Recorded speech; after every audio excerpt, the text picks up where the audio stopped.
We are live. Good That's evening, right. everyone out there. And we're talking about friendship. Yeah.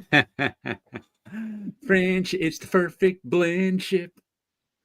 Now that reminds me of a happy hardcore song. Happy hardcore was a subgenre of dance music from Germany in the mid '90s, when the, Uh-huh.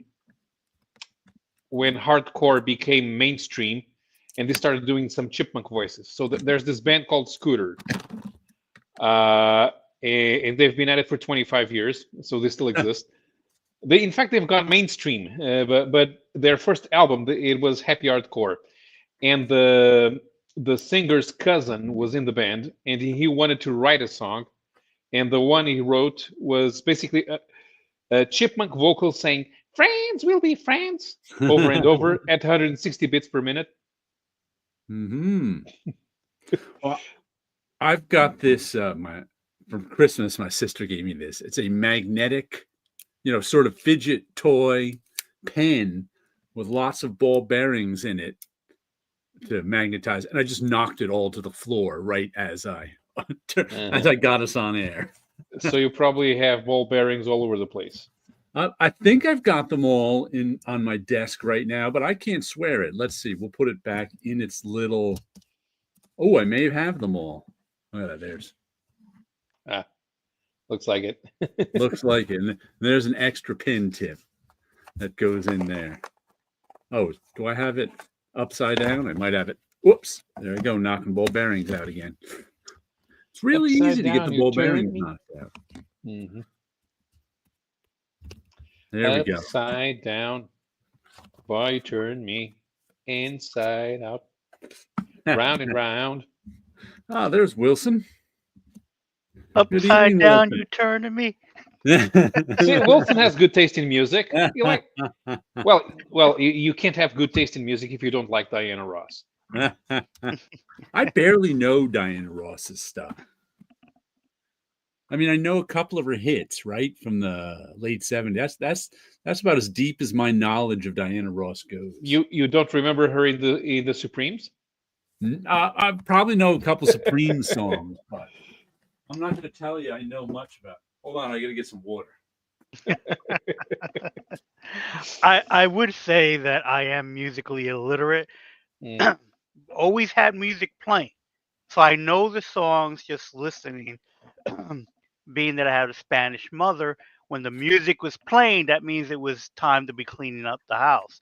And she would have 60s musics on. So I knew the stuff from the 60s and 70s. And then I'm a kid of the 80s, so I knew the 80s stuff, but it was more the top 100, so it was on Z100. And I enjoyed music up to about probably when I left Marvel, and then I didn't have a reason to listen to morning music, so to speak. So I kind of like went from there. Almost everybody's musical tastes are formed in their teenage years. That's when music finds you. Mhm. And after that, that's why as you get older, no new songs, unless Right. you're a music fan and go and seek them out. Mm. Right. Like, And then there's also the having my younger brothers and sister yeah. playing music, so you kind of stay with it for a little while. Or your kids' music, you might Ex- know. exactly. And then it Yeah, gets to but the that point where it's like watching TikTok. Then you kind of get, oh, this is what's the new song for this week, I know kind of a 30 thing. seconds of this song. well, That's the other thing you too. you guys are from the generation where your parents thought that your music was the devil's music. Right. And in the Yes. current generation, we think the kids' music is the blandest thing ever. we're also we're also from the generation where we listened to our parents' music growing up. Yeah. And then after like parents today listen to their kids' music. It's Mhm. like it switched at some point in time in the 90s, maybe the early 2000s, where I grew up. My parents listened to country music. Mhm. Waylon Jennings, Willie Nelson, Chris Christopherson, Johnny Cash.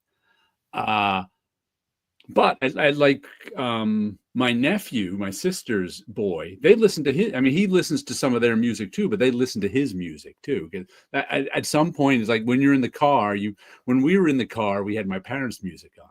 but it's switched over a generation to where you're in the car, you put the kids' music on to keep them quiet. And to Sylvia be P, good fair, evening, Spelunkers. Good evening. Hey. Splash Page Comics. Hello, Hey, Splash YouTubians. Page. Hello there, What's up? Mr. White welcome. Gloves. Good to see you. Good But to to see be you. fair about the Devil's music, we did have a lot of the Devil's iconic icons on the covers. I did listen to a lot of heavy metal, so the Devils were kind of literally on the covers. 62 Lefty Blue says we have both kinds of music here, country and western. Yes. My favorite And from what I understand, everything just eventually just basically became country. My taste in music was I was not aware yet, but it was kind of decided when I was about 5 or 6, because there was this there was this radio advertising which used Jean-Michel Jarre music, and because of that, as soon as I heard productions by Stock Aitken Waterman, I thought that was the best thing ever. So Never Gonna Give You Up is one of the best songs of all time. Or Mel and Kim's Respectable. I'm not sure if that made it to the US. It was very popular in the UK, then completely forgotten because it was really bad. But people liked the video clip. Sylvia P says, I've chaperoned at high school dances. The music is 60s, 70s, 80s, and 80s. They can't dance to current offerings. That's right, they can't. Splash Page comments, I knew Waylon Jennings. He was from 8 miles down the road, ran around with his brother, Bo Jennings. Matter of fact, I recently saw, like I said, I like that outlaw country from the 70s, Waylon Jennings. I recently saw an old Facebook post, show up in the memories section that said, I could put Waylon Jennings singing World Surprise on just about every playlist. You probably never heard of that one, but it's a good song. The only Waylon Jennings song that Europeans have heard of is the Dukes of Hazzard theme song. Yep. There's a classic. Yep. Timey-wimey-limey. How you doing? On the road, but catching a listen. Nice. Cool. Matter of fact, our friend Steve Bunch and I used to, in the early 90s when we were working at Marvel, we used to love walking down the streets of Manhattan singing the Dukes of Hazzard theme song at the top of our lungs. Just so we could yell yeehaw at the end. That was the best part. But that's something you can do in, Midtown Manhattan and no one will care. It was the only American car of the time that we liked in Europe. Because Malay's era, Detroit had the worst cars. Do you remember the Mustang 2?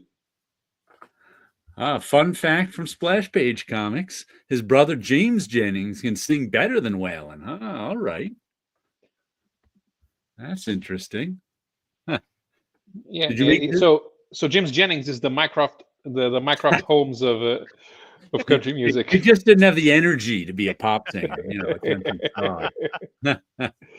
For those who don't catch the reference, Mycroft Holmes was Sherlock Holmes' brother, who was supposed to be even smarter than him, but he was really lazy. He wasn't lazy in the he did nothing sense. He always said he didn't have the energy Sherlock did for running around, because he was Mycroft was like an integral part of the British government, because he was the one everyone came to tell stuff. He knew everything going on everywhere, but he would sit in a chair and know it all. He wouldn't. He wasn't like Sherlock Holmes who'd run around knowing it all. Yeah. Lazy might be a bit of an physically lazy, but not mentally lazy. We should every time they try to do a visual representation of Mycroft Holmes, he's usually fat. Yes, he's not a except in the modern Sherlock show, where they chose a thin guy to play him. Yeah, I only know him through the Sherlock Holmes more recent showing of him. Yeah. So I don't think I ever read any books with him in it. Right. So I had no real knowledge of him until the Cumberbatch show. You didn't read League of Extraordinary Gentlemen then? You know what? I did. I read some of them. I didn't stick with that too long. I read, I think, the first series. Usually Because they when Mycroft gets the team together. right. He's usually the guy behind at headquarters Mhm. in Okay. his and whenever they have him like in modern stuff or whatever. He's true to his like Sherlock Holmes is a front lines kind of guy, but Mycroft Holmes is back in headquarters keeping track of things. Right. And the moment you mentioned Mycroft, that was the first thing that popped into my head. I don't even think the League was even anywhere near Yeah. it when I thought back to it. Because I read the League when I first got it, and I never went back to that series. Right. Splash Page Comics says James Jennings was in a band until he had kids and then stopped. Yep, that stops most bands, I would say. You got to get a job when you got kids. Sylvia P says Basil Rathbone and Nigel Bruce had a plump Mycroft. So did Jeremy Brett. He had a plump Mycroft. Mm-hmm. Are you a Basil Rathbone or a Jeremy Brett Sherlock? I'm a Jeremy Brett guy. Yeah. Well, but if we're after the 60s, we usually are a Jeremy Brett. Right. and you know what's funny? The quote I love the best from all the Jeremy Brett Sherlock Holmes is one that I probably love it best too because back in the early 90s, A&E used to run the Jeremy Brett Sherlock Holmes because A&E had a partnership with BBC and they used to do shows together. And that was, I haven't watched a TV commercial in the 21st century. You know, I never see TV commercials. I don't watch any commercials with TV in them. Well, I mean, TV with commercials in them. And if like it's something like a football game, I mute as soon as the commercials come. So I was like, but back then I would just work and have the TV on sometimes. And they ran the commercial for Sherlock Holmes with a line he would say in every commercial was, "The answer lies in trigonometry." And that just runs through my head constantly. Whenever I think of Sherlock Holmes, I think of Jeremy Brett. And like nobody ever gets that reference when I say it. The answer lies in trigonometry. And that was from I cannot remember the name of the episode, but it had to do with a tall oak that was on a weather vane. And they had to figure out the height of the oak tree. So they needed trigonometry. Did you make it to the comic shop this week, Wilson? As a matter of fact, I did. Okay. Only 3 books, and one of them I pulled off the wall. What were you about to say, Paolo? Do you guys remember the issue of League of Extraordinary Gentlemen that had the Marvel douche ad? Oh, yeah. Was that in the... No. That was in an issue, not the Black Dossier, right? Right, it was in the issue. It was in the first series. Okay. Yeah, I remember that. I remember. I don't remember the ad. I remember the controversy about the ad. Right. Same here. Yeah. But I remember. I think I bought the first League of Extraordinary Gentlemen series. Then I may have bought something else, but I bought the my favorite is the hardcover. It came out as a hardcover first, the Black Dossier. Have you ever seen that one? Yeah. You have to get the first printing of it because that's when they used all the different paper stocks. So, and it was a complete, once again, I'll mention our friend Bunch again. He had to explain to me what everything is because I didn't. It's like I enjoyed the comic thoroughly, but there's so much of it is about British pop culture, which I just wasn't that well steeped in. Remember, Bunch was explaining to me where each chapter came from in British pop culture, but each like in the chapter about like British pulps, it was on a matte pulpy paper. It was sometimes on a glossy paper that they had like 8 different cover stocks, paper stocks in the book. And it was just so well done, each little individual set. as book design, it was just terrific. But it was too expensive to make, so they only did that for the first printing. And now, if you get Black Dossier, it's all on normal paper stock. Yeah. Oh, so you didn't notice that the guy in the school uniform where they're supposed to be investigated in 1948, that was just William. You don't know that? You don't know just William. Yeah, you had to be into British children's shows. Right. I mean, I knew there were references being made. Mm-hmm. I just didn't know. I just go, oh, there's a reference being made here. And then I just didn't know the reference, which was fine. I mean, you didn't really need to know the references to know what was going on. Yeah. It would just kind of give you more depth to where it was coming from. But like I said, Bunch one day, he went through and explained it all to me. I was like, oh, okay. Because he's the James Bond reference was pretty obvious. Yeah, stuff like that. The Avengers, the TV show Avengers. That reference I got. Mm-hmm. So I probably got maybe a quarter of the references. Because even in Volume 2, you already have some things. Because in Volume 2 they go to the island of Dr. Moreau, and the League are greeted by Rupert the Bear. Mm-hmm. And not everyone will know Rupert the Bear because it's not even a TV show. It's a toy. Yeah, like I knew they were going to the island of Dr. Moreau, but any specific references there I didn't get, because the island of Dr. Moreau is pretty well known and well referenced. So right, any place you go to an island where there's animal people, it's the island of Dr. Moreau. That's all you got to know, because I've never read The Island of Dr. Moreau, but I know you go to an island, there's a guy experimenting and making animal people.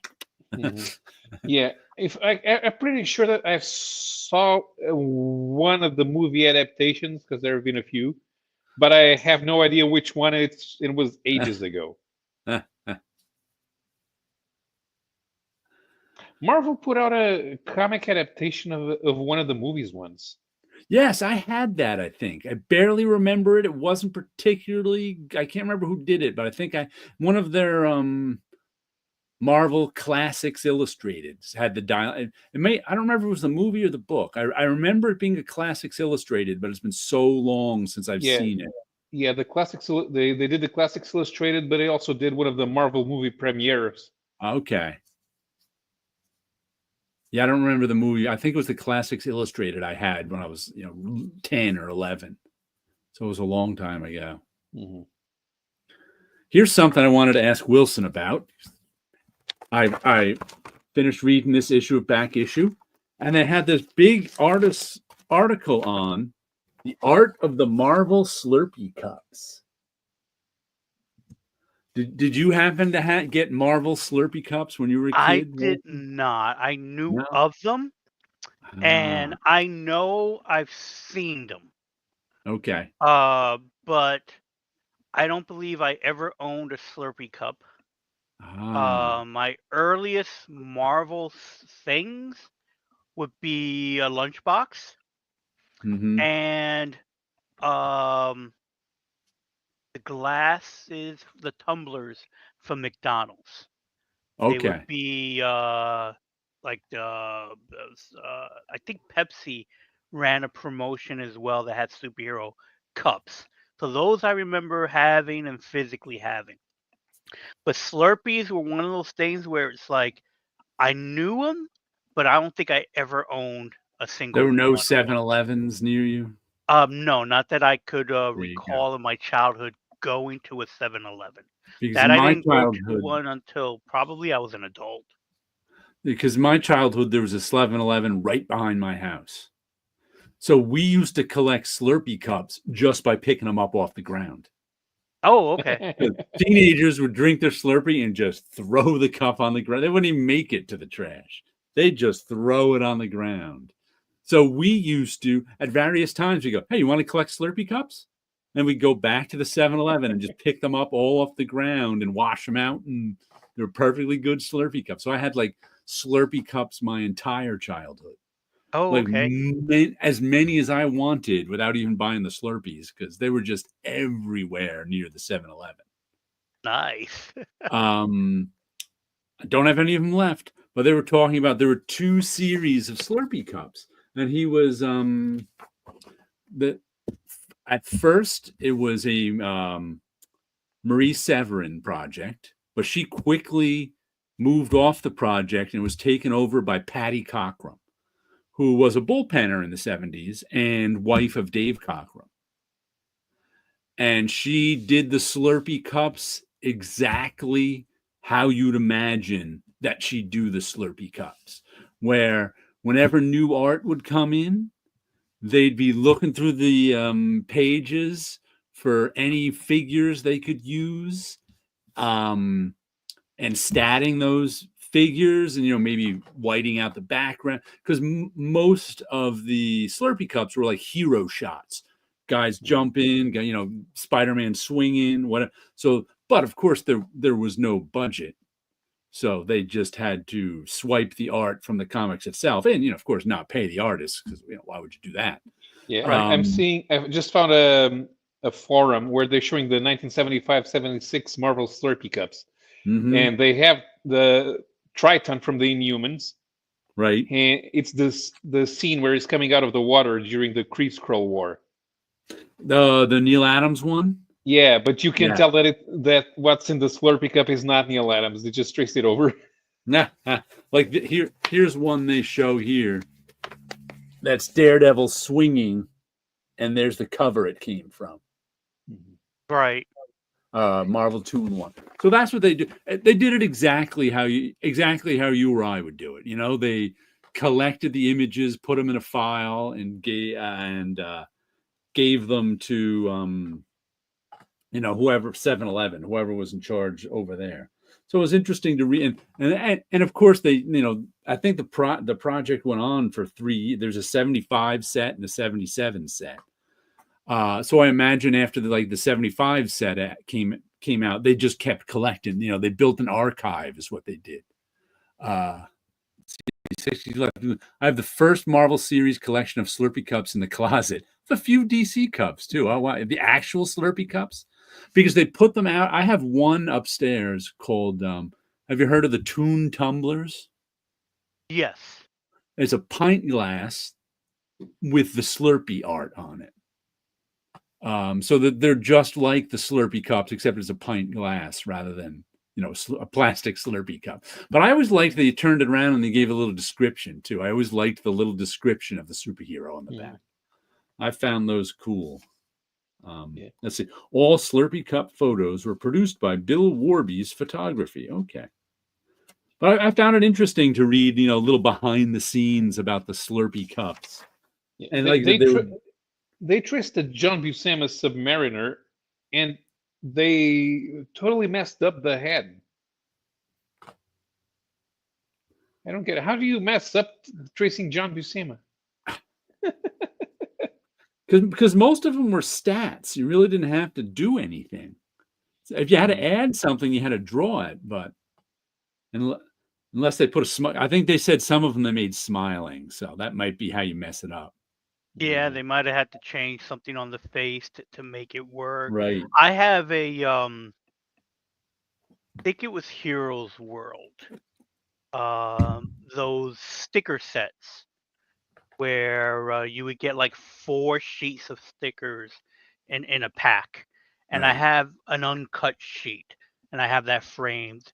And it's very much the same type of concept where these were a little more, I would say, probably high end because they look just like the artwork. So I don't think these were like redrawn. I think these were, again, best image you could get from a stat and put them on there, because they would reuse those images a few times, because there's a card game that was very collectible where it was like the card had the superheroes on them, and they were hero shots of everyone.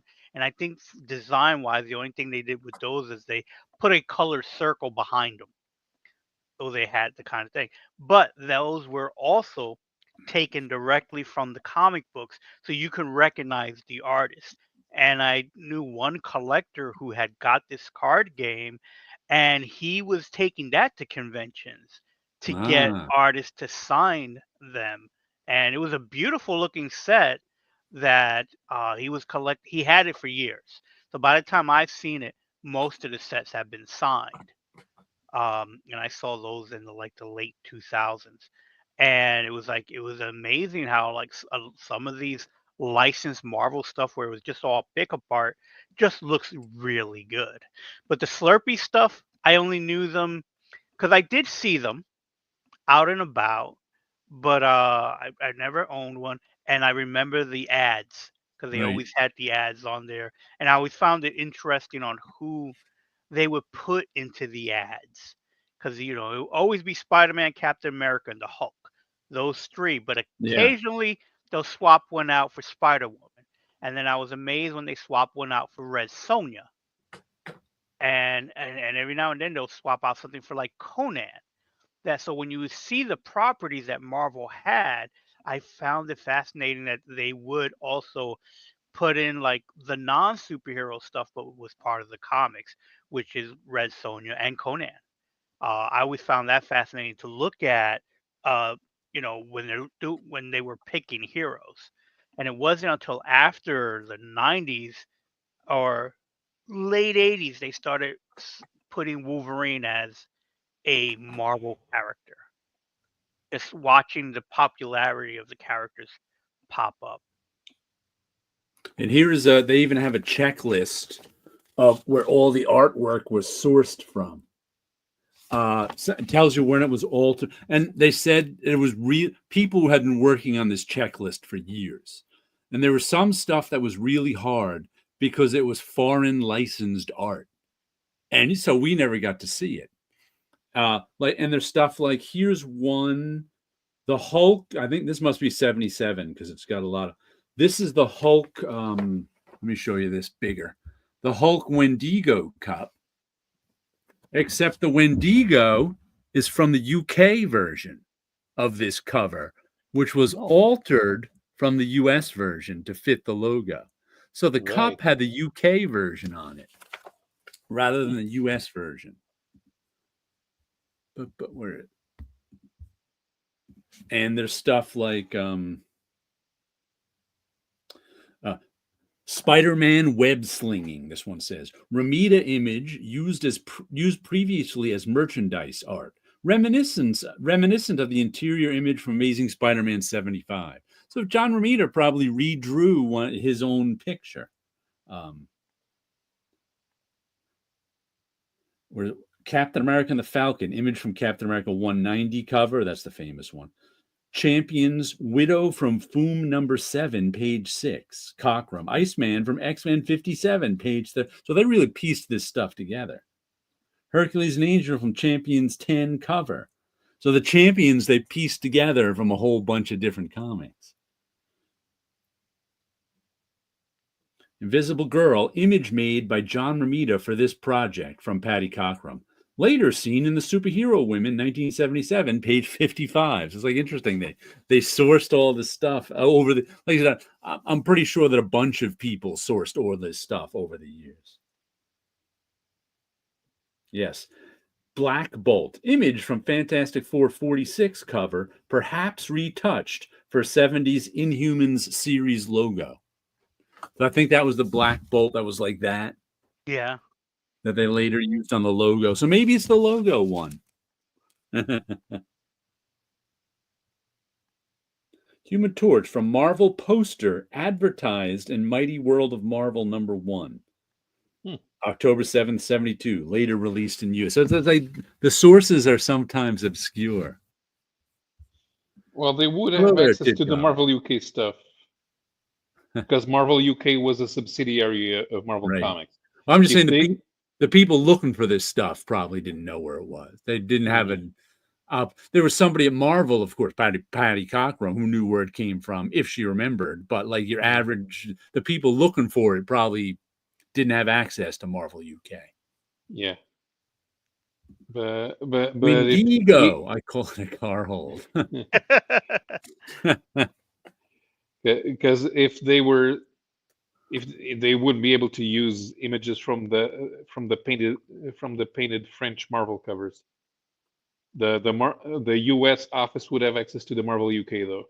Yeah.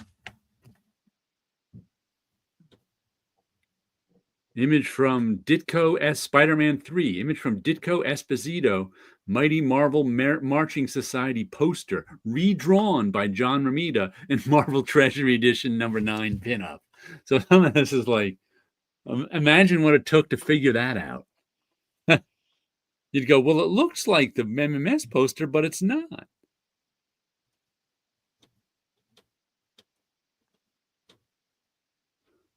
Yeah, every few years a group of Marvel stuff will pop up, and it's like trying to figure out who might have done these because there was some of the early stamps that were just headshots. Right. There was a set where I think we figured out it probably was Marie Cavern doing them, but then you have the things like the what was the other stuff? There was it escapes me. There was another group of stuff that we weren't sure where the artwork came from. Oh, the mini books. So there were these tiny books that were made to go into the gumball machine. Gumball machine books, yes. Right, and we weren't sure who did that artwork, if that was pickup art or if someone did it for those little tiny books. And I remember having one as a kid, not Yeah. knowing what Marvel was before that, which is because it was easier to get gumball machine stuff. So I remember having it. Thing did not stay together long No. at all. But I do think I recall had having one of them. Gumball machine books, but I don't think I ever had a Marvel one. Because I remember the Gumball machine, and I remember finding out pretty young that they had Marvel ones, but I don't think I ever saw one. But I remember like you would get a little book in the Gumball machine, and it was like a plastic binding that if you opened it too many times would just break. Yeah. I think there was only, I want to say 4 books. Yeah. That I recall. And I know not too long ago they reprinted them in a larger size. Yeah, they put out a collected version of them just 3-4 years ago. I think it wasn't that long ago. Maybe even been 2. I remember seeing that, but didn't get one.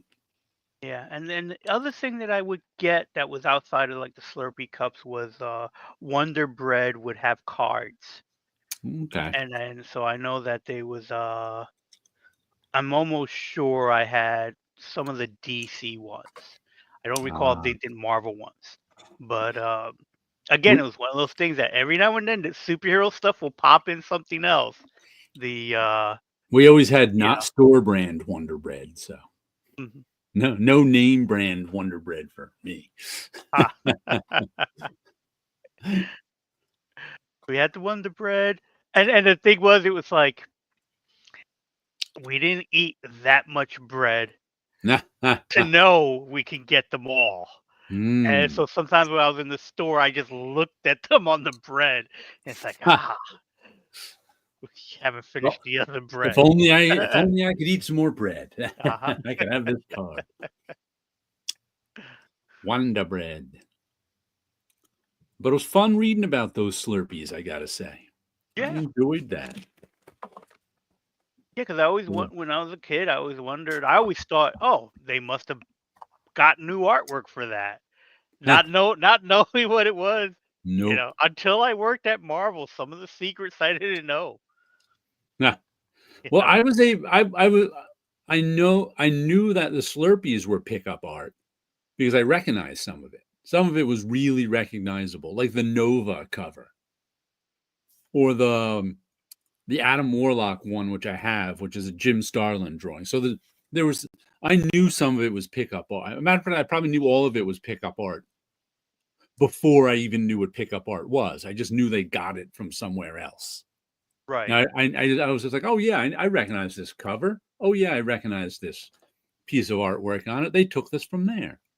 Yeah, it wasn't until I was older, probably when I was going to high school where I realized certain things were being done that way. Because Mhm. again, it wasn't until being older, realizing that these things are licensed, Right. that Marvel isn't producing the actual lunch boxes.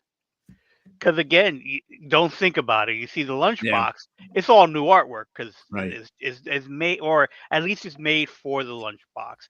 Because sometimes they have the embossing and stuff like that, or like with the movies, like Superman, it'll be illustrated on the lunchbox. You could tell it's Christopher Reeves. You could tell Yeah. it's supposed to be these characters.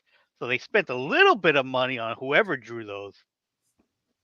But it wasn't until later I realized that, oh, this is pickup art. Or what I hated, the main thing I hated as a kid is buying something and they only had put the logo on there. So there's Ah. no illustration of Oh, yeah. Spider-Man. It's just the Spider-Man logo Hmm, hmm. on something. And that always bothered me. I would rather have the character on there as well. And it was like, and when you learn later on licensing and how that works, learn this with the Star Trek licensing, was that they would just take an older toy and slap the Star Trek logo on it. And it was like, this wasn't in the TV show at all. Why is this on there? Not realizing how license worked. Well, if you had grown up with a 7-Eleven right behind you, you would have recognized all that art. Mhm.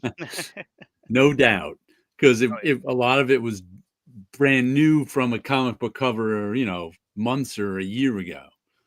So right. there was and being that there was, 40 different Slurpee cups, there would probably be at least 10 that you recognized. I mean, that's the only reason I, was able to pick up on it, because there were so many and they were so, they were on some comics I had. There was no doubt. You were like, hey, I recognize that pose. I And I have that was, comic. and as a kid, I really did enjoy uh just the images on stuff. Oh, yeah. I was looking at some someone had posted on Facebook a plastic Mickey Mouse pin. And when I was a kid, I really liked pins because not only did it have the characters on there, Hmm. but they were sometimes raised. And so you could almost use it for a stamp, and I did that Ah, a few times hold with on. What are some they of those called? older. Cloisonne pins? I think that's what they're called. The ones that are metal and raised. These Which were plastic and raised, but, Okay. yeah, these were like the Mickey Mouse one was like Imitation a cloisonne pins, which yeah, I didn't know how to pronounce for the longest time.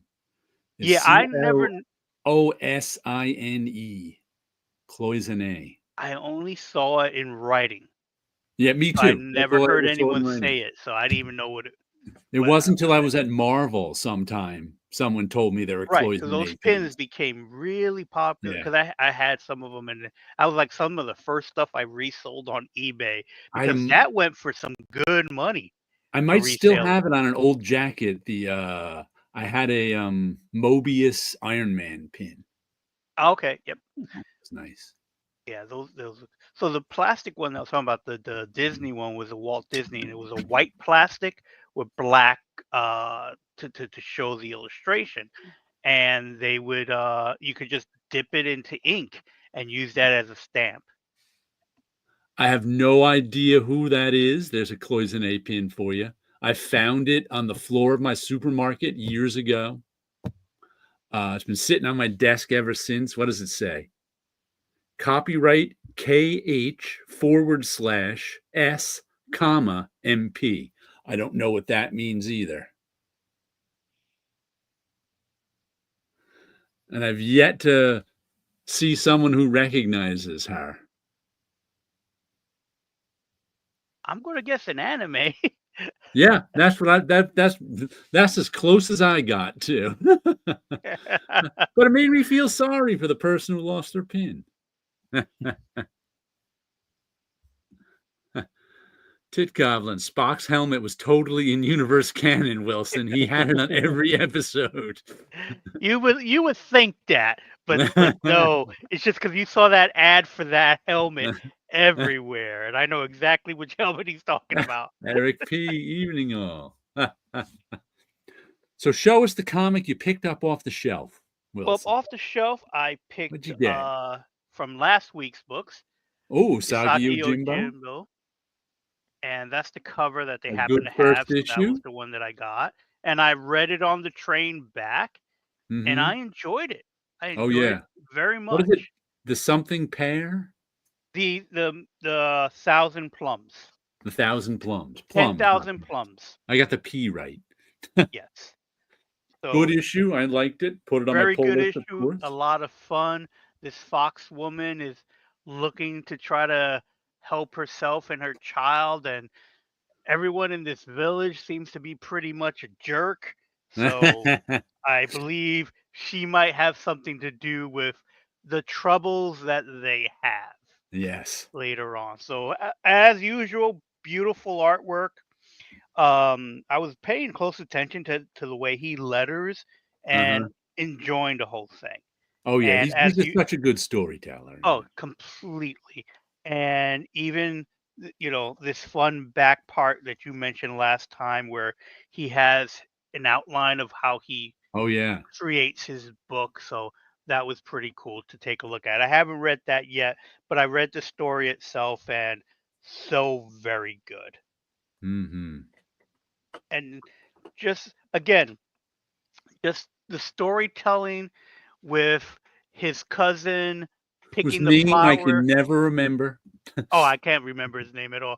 But you can see that he picked the flower he wasn't supposed to. They realize he has it, and he goes to hide it, and it's just so much fun.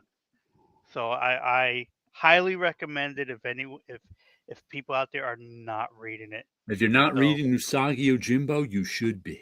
it should be. And it's even though I didn't grab his regular cover, that's still a beautiful cover Yeah. that's on there. So very nice. So looking forward to rereading it again and reading that back part. Mm-hmm. I'll show you a comic too. What do we got? Let's show you. Here's one I haven't been buying regularly, but I decided to pick up an issue. I pre-ordered it since it's the Santos Sisters #8. And this is the one I referred to as an adult Archie, but it says there, ages 13 and up. Be prepared to show ID. Nice. What does it also say? The best smelling comic of 2025. Mysterious comics for youths. And it's done sort of, let me show you the art, in a Dan Parent, who's the guy before Dan Parent, Archie comic style? DiCarlo? Dan DiCarlo, there we go. And that car makes no sense. oh, yeah. Your point? Hold on. What do you mean? That looks like a car. Perfect. What Not do you a- mean? Like any car out there on the road. A Looks car just that any like kid can draw. It's just enough to fit in the page. Yeah. You didn't want the car not to fit on the page, did you? Yeah, Hold but on. how does it move? I mean, I'm pretty sure that with There's those another wheels, car for you. is that Sure supposed to that's be a car, not Cybertruck? a trash can? I think it's supposed to be a Tesla. I guess. Yeah, but it doesn't. It looks like a Chinese version, like a Chinese knockoff of a Tesla Cybertruck. There's some more cars for Paolo driving down Yes, the road. those actually work better than the other one that fake Veronica was driving. Whoops. Guess who kicked himself out? I guess so. He'll be back in a second. Hmm. Yeah, but You got that kicked card doesn't out. really work. I was going to solo too much, so they kicked me out. But the Santos sisters are a couple of superheroes, but it's really about their kind of just their regular life. Like the first story is one of the guys they know, what's his name? Todd. I think he's friends with one of the Santos sisters, goes to join his militia friends to play soldier and train for a while. But then this crazy woman, what's her name? Crazy 8 might be her name. There she is right there. She has declared that Todd is her boyfriend, so she's coming to pick him up. And she's just blowing up the militia guys, going, "Where's my boyfriend?" So he calls in the Santos sisters to come in and save him. So they're like, "Get out of here, Crazy 8." So they save him. And that's just like the first chapter. And then they have a continuing story where the Santos sisters with the car take over. Well, I think it was it was Todd again, their friend, who's a courier. And people try to steal, and his girlfriend, one of the Santos, is like, "What do you do? What are you being a courier for? You don't even know what you're carrying." And then, of course, people come in and steal his suitcase, and then the Santos sisters are chasing them around, trying to get the suitcase. And what's weird too, get suitcase back. They have ads. They have ads for Silver Sprocket, Radical Indie. I don't know if these are paid ads or they just put them in. Silver Sprocket, because they're all like little things. mellowblueplanet.com. I don't know what that is. Like, I can't imagine them actually selling ads in this, but I can imagine, like, here's an ad that's a one-page comic strip for another comic, I guess. Panelpunk.com up top. So I don't know, that's Elias Gonzalez, cartoonist. I wonder if you just like write them and they give you an ad. Buy Drugs comic, Sex, Drugs, and Comics by Ben Boley, deluxe edition, out now. So it's like, what are these ads? I don't know. They might just be all people that they know. It's like, Yeah, hey, just we're putting out right. a book. Yeah. That's what I figure. It's all people they know. We're like, yeah, may as well we got some extra pages. Let's stick them in there. But if you want the Santos Sisters 1 through 5, it just came out this week in a hardcover from Fantagraphics. Gemini Comic Supplies, they could probably pay for an ad, maybe. I don't know. They're the back cover. But it was a fun book.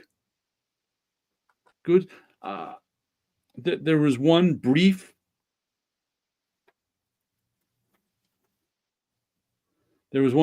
scene of near nudity. That's about as adult as it got, of her waking up and answering the phone. When I call it an adult Archie comics, it's not really that adult. And it's not Cherry Pop-Tart. But there is some. It's basic cable Archie. Yeah, it's basic cable Archie. Yeah, it's Archie art without the gag humor that they usually have in the Archie books. It's probably as adult as that Riverdale TV show was. Probably. Which I didn't watch. Eric P. says, I also got the issue of the Santos Sisters. Yeah, he mentions there's also a hardcover of issues 1 through 5 today that came out and I have ordered. Santos Sisters is Archie art with Love and Rockets stories. That might be close. Yep. By the way, I'll be at Mocha Fest on Sunday from 2 to 6, representing Pratt there. They got a table. And Jaime Hernandez is the guest of honor. So hopefully he'll be there on Sunday at Fantagraphics booth. So I've never met Jaime Hernandez before. But if he's there, I'll go up and say hello. You're going to geek out? Yeah, I'll geek out. I might be there tomorrow. Okay. I might walk around tomorrow. I'm not sure yet. I had a friend of mine call up. It's like, I may be going to this thing. I'll let you know in the morning. Do you want to come with me? I'm like, yeah, I'll tag along if you go. Well, your high school has a table there. Do they? Okay. Yep. You can always go over to the Pratt table and say hello and tell them you know me. Yeah. So I may stop by tomorrow. I'm not there till Sunday. Tomorrow, So. I think. But I'll be Mocha Fest. I did it last year and it was a lot of fun. So I'll do. Oh, and I made some tiny this week. Well, we got a Riverdale comment first. Eric P., the last season of Riverdale is worth a watch. It says a 50s rock music and a whole story about EC Comics. Story about it. Oh, that's cool, about EC Comics. This week, I got it in my head to start making tiny drawings. I have this, usually I work 11 by 17. As Wilson knows, that's standard comic book size. That's just like a tabloid size, it's called, for your printer. It's just a standard size people work. Usually I buy 14 by 17 Bristol board and cut it down to 11 by 17. That's where I also get these, when I do my art cards, I can get, like, since I'm cutting off 3 inches down the side. And so therefore I can get 4 of these art card size ones out of one sheet of 14 by 17 also. So that's what I usually do. Buy 14 by 17 pads, cut them down the side, cut out 4 of these. That's how I work. Recently, I wanted to try out this new watercolor paper I saw, Blick had. So in my Blick order a few weeks ago, I ordered a couple of pads of watercolor paper. Except this watercolor paper is 12 by 18. So I said to myself, I want to work 11 by 17. So I cut it off an inch off of the length and an inch off of the height. So then I had these 2 sheets of paper left over that were an inch wide by, 17 inches long or 12 inches or 11 inches wide. So I was like, I don't want to throw out this paper. But what can I possibly do with a piece of paper that's 1 inch wide by 18 inches long? I said to myself, well, I decided to cut them down to 1 inch by 1.5 inches, which is the same proportion as 11 by 17, just about. And then I had them sitting around and I started doing tiny cartoon drawings. I sort of,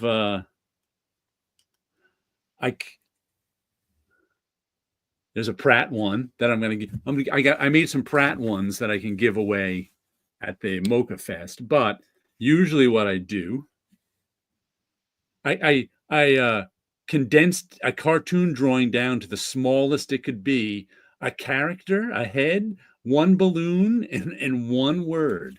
So I ended up doing dozens of these tiny little drawings. And this week I was just kind of giving them out to my students. I was like, who wants a tiny drawing? So these are and what's cool is they're all on 140-pound watercolor paper. So they're pretty substantial. Sleepy. I like that. They make for a nice little object. I found, like I said, I just kept doing them all week. I'm not just going to keep some on me to give away to my students or whoever else wants one. I'm going to give some away at Mocha Fest, which I'll be repping Pratt. So I made some that say Pratt. Lunch. So it's like cartoons stripped down to its very basic element. Wow. Words and pictures. Just 1 picture, 1 word, 1 word balloon. I might mail them out to people too. Just for the heck of it. But and they don't take very long to draw, Right. It's funny, I was just thinking about this before the show. They don't take very long I can probably draw about at least 5 of them in 10 minutes. But I can't draw 5 of them every 10 minutes. Right.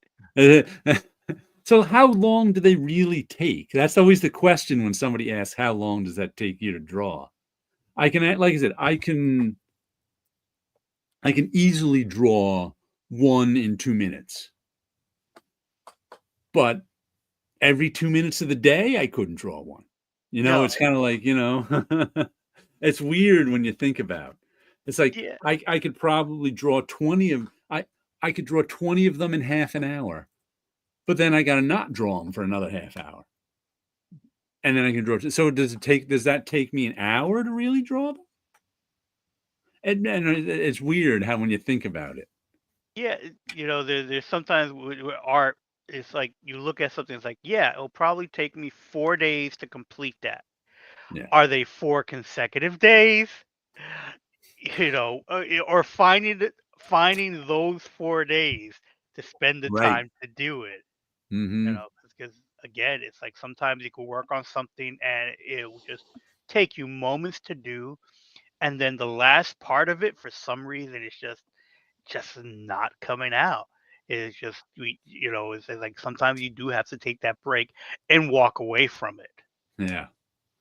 It's like that, but taking breaks is part of working. And it's like, how long does it take? Because people, saying that, oh, how long does it take you to draw one of them? I'm like, not that long, but Yeah.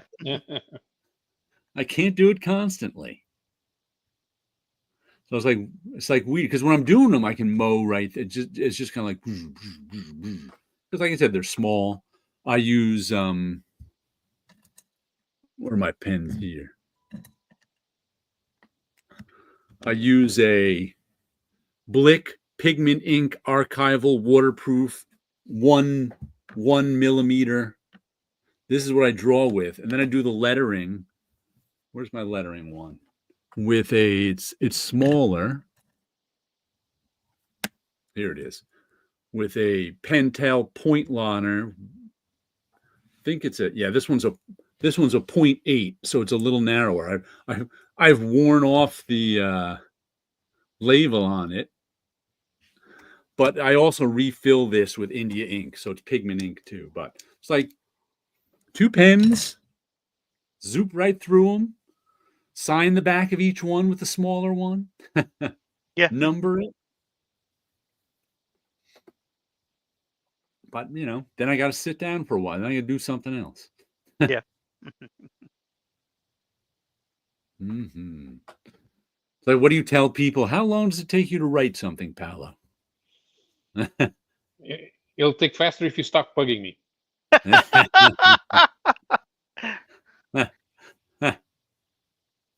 Stop bugging me. Yeah, not gonna happen. Could have written a whole paragraph where I'm telling you what I'm going to write about. And speaking of Jaime Hernandez, new issue of Love and Rockets came out this week. And this cover confused me because earlier this week, before this issue came out, I was on a random site that was showing what issues came out, and it was saying, new Love and Rockets out this week, and it showed this cover. And I was like, that does not look like either of their. Usually, Jaime does the front cover, Beto does the back cover, and then they switch each issue. And I was like, that doesn't look like either of them. Matter of fact, when I got it home, I was like, that doesn't even look quite, because if you notice, one ear is considerably higher than the other ear. Right. I'm like, I don't know what this is. This doesn't even look like any of their professional work. Turns out it was their mother's drawing, who just died. Aurora Hernandez, 1929 to 2024. Wow, she lived a long life. Cover art drawn in the late 1940s by our mother. She loved comic books. So that's their mother's comic art that was drawn in the late 40s. Oh, There's Beto's back cover, which I assume is their mother. Because why wouldn't it be? Right. And usually Gilbert Beto does half the book and Jaime does half the book. And I don't know if this is Beto's first half of the issue. And I don't know if this is supposed to be a tribute to his mother, but it sure read like one. It was so sweet. It's just the story of here's Guadalupe, and what's the other guy's name? It starts with her, and that's her idealized man, and he fades away. And then we get to meet her actual husband, who is Steve, who is deeply in love with Guadalupe. And then the whole, I think it was 16 pages. The next 16 pages were just kind of about, they were just walking on a beach, frolicking, and he's talking about their life and how much they loved each other and their love of a singer, Nyro, Nyro. I don't know if that's a real singer or not. And it's just this really, really sweet story about these two. And, you know, part of the time they're dancing. And then it just ends with, who am I? Doesn't matter. This is about love, and love is everything. So it's just this really, really sweet love story, which is not what Beto does. Beto usually takes his characters and makes all crazy things happen to him, and the story just goes on. That's crazy. So it was a very, very sweet story. It actually surprised me at how sweet it was. Oh, Missing Mars, Laura Nyro. I guess it is a real person. You saying hello to Tit Goblin? Like I said, I didn't know, but it was a very, very sweet story. And then Jaime wrapped up his long-running story, Animus, which is sort of a superhero story. Nicely wrapped. I look forward to reading that one all together. But a good issue of Love and Rockets. And here's one. They usually have a variant edition cover that's only on their website. And I always kind of want to get them because the covers are always really good. So if Laura Nyro is a real person, that could have been a tribute to his mother. There we go. American songwriter and singer, she achieved critical acclaim with her own recordings, particularly the albums Eli and the 13th Confession, 68, in New York, Tendaberry, 1969. Okay. So that should be in the age of his parents, because I think they're slightly older than me, so they're born in the early 60s. So their parents could have liked me. Oh, that could have been her second husband. Who knows? Or it could have nothing to do with his mother whatsoever. But it sure seemed to.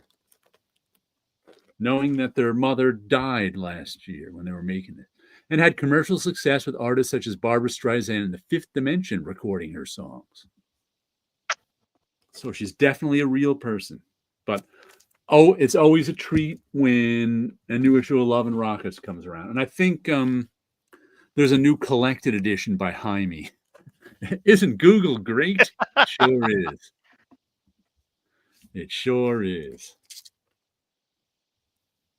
Oh yeah, always like, and I think Jaime's got a new collected edition out. That's probably why he's at Mocha Fest, because I don't think he gets to the East Coast that often. But Fantagraphics always has a pretty big presence there.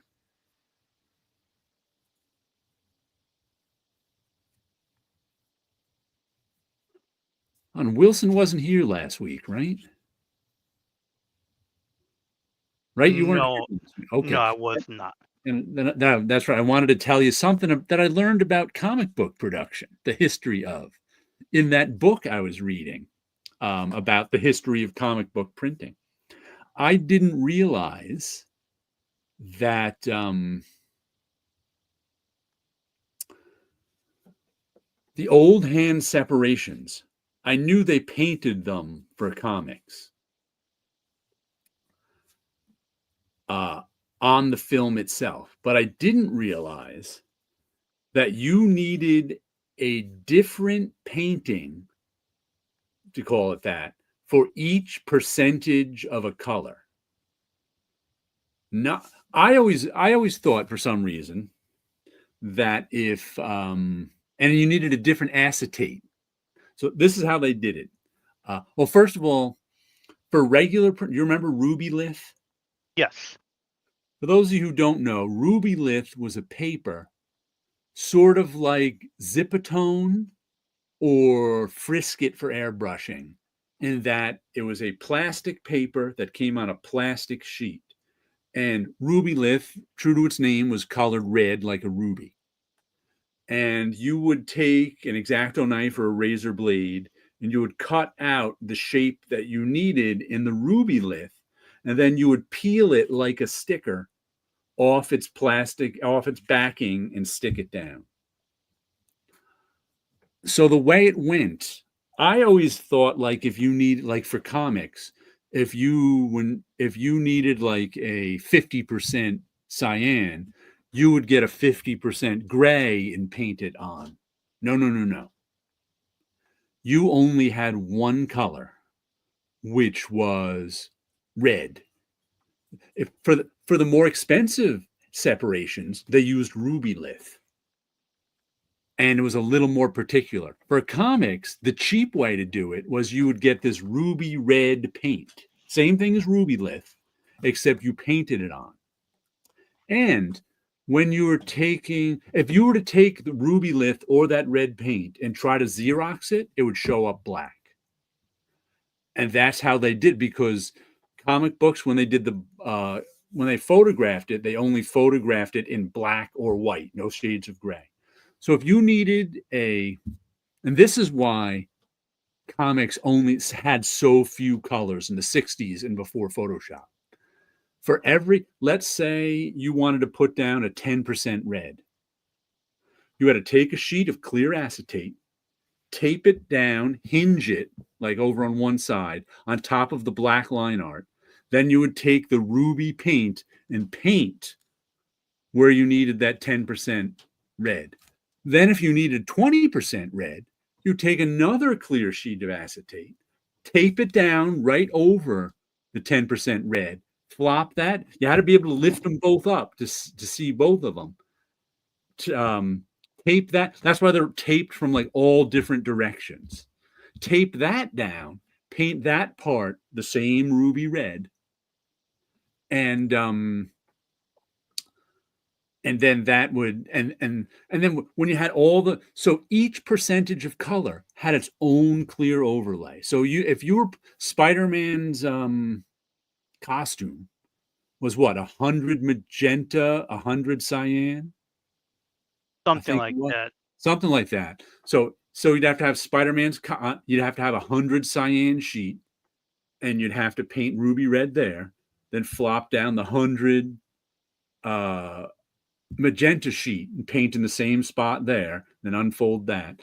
And then what you'd have to do is you would then have to make film of each one. And when I say make film, you put it on the big stat camera, which is like any other camera, it takes a picture, but just in black and white, no gray.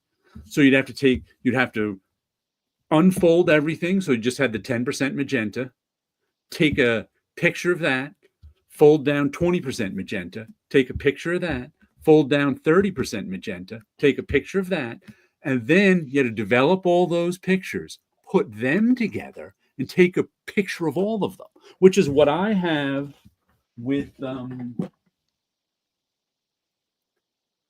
these bunny negatives I have. And like, if you've ever seen any of these,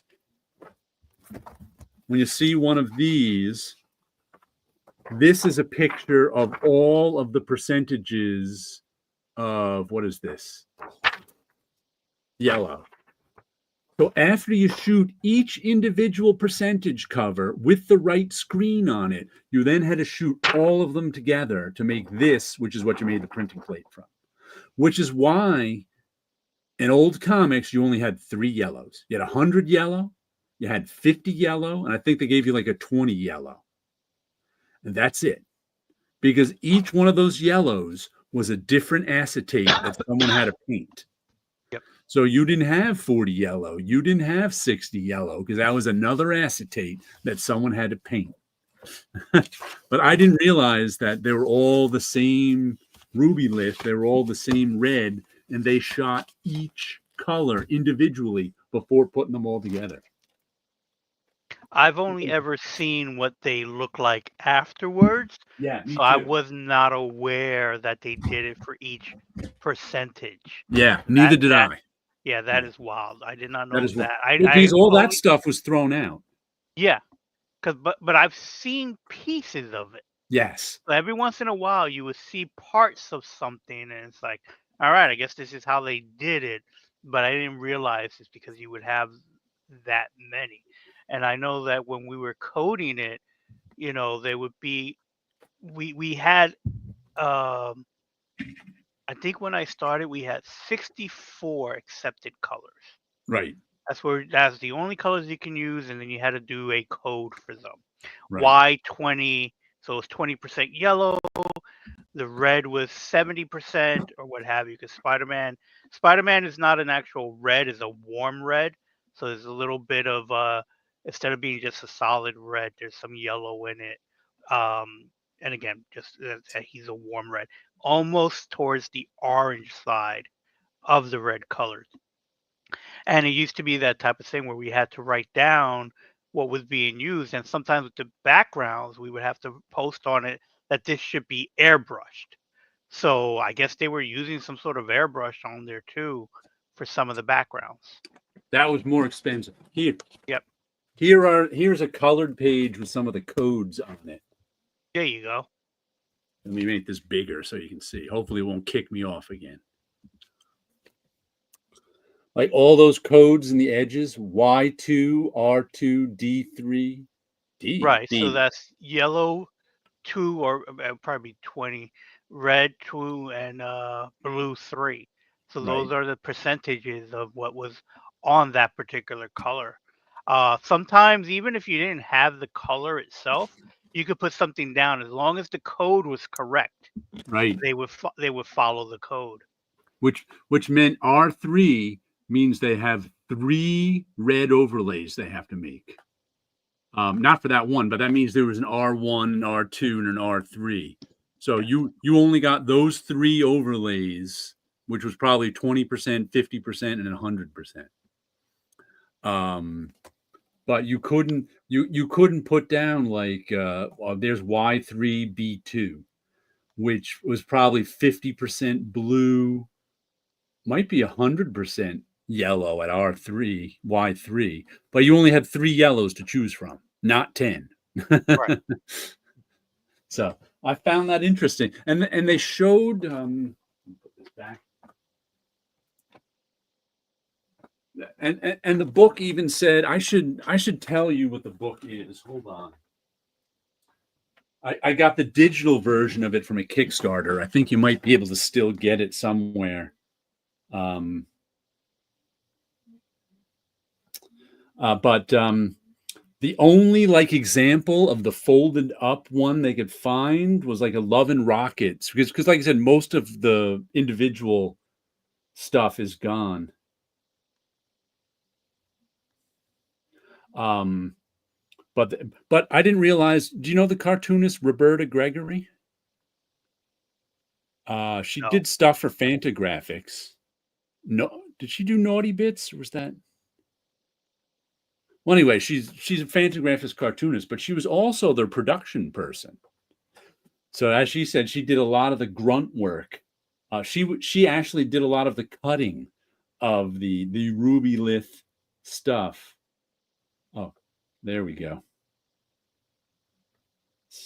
How comics were made. Who does this? Where's the cover? What page am I on? 133. Remember that number. How Comics Were Made, A Visual History from the Drawing Board to the Printed Page by Glenn Fleshman. Where's the cover? There's. Why did that close? Library. Guess it's not going to let me show you it big. There's the cover that way. How Comics Were Made. So it's an interesting book. I'm having a fun time reading because, like I said, I'm learning stuff I didn't know about the olden days of. Let me see if I can find that picture.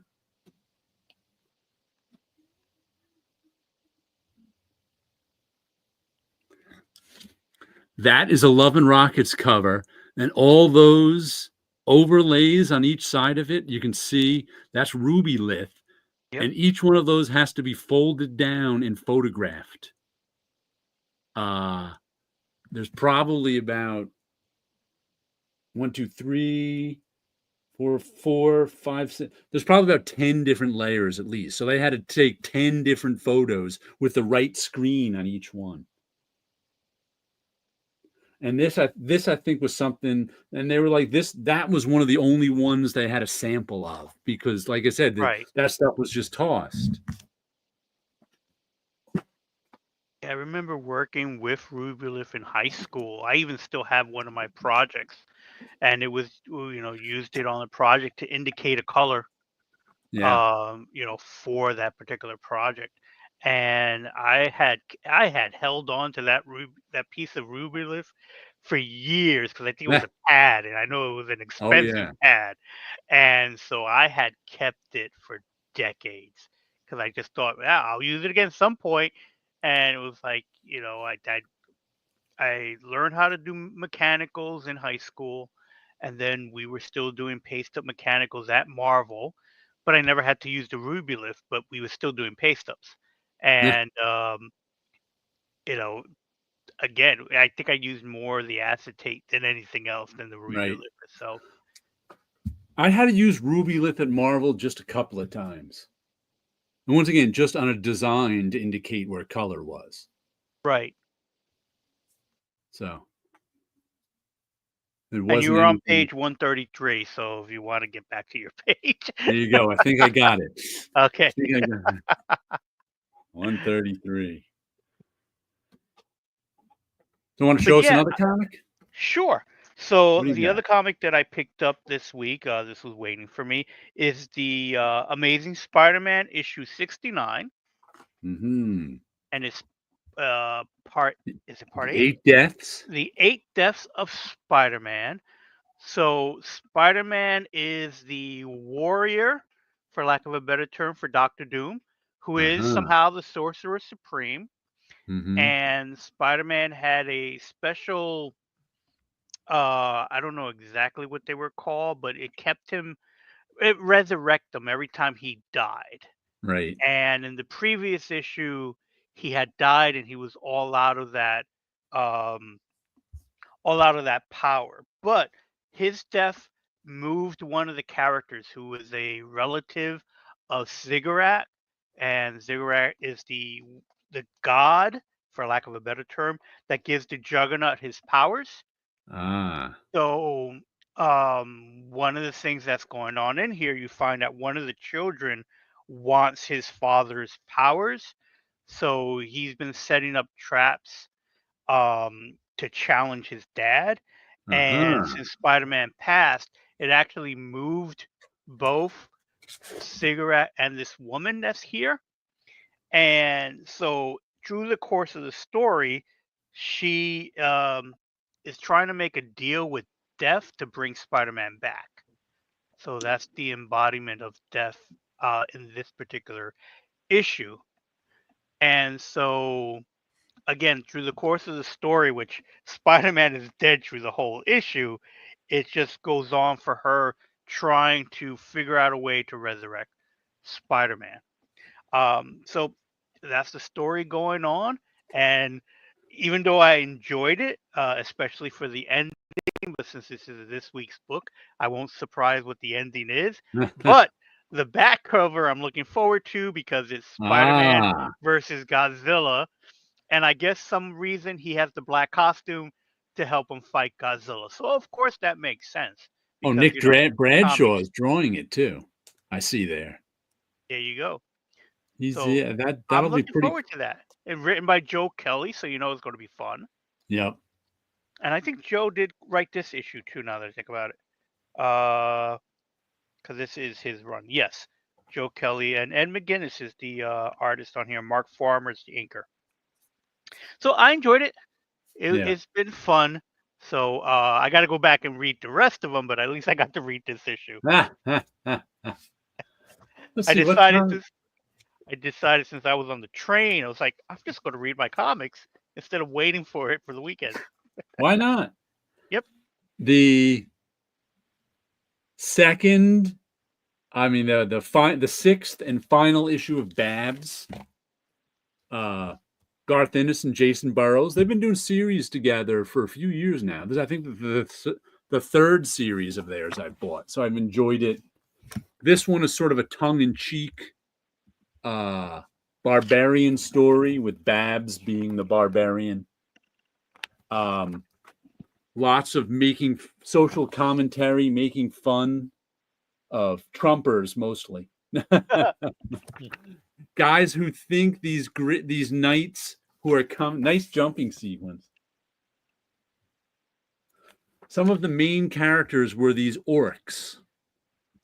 Because there's different, they're like human being orcs. They just live in the town like everyone else.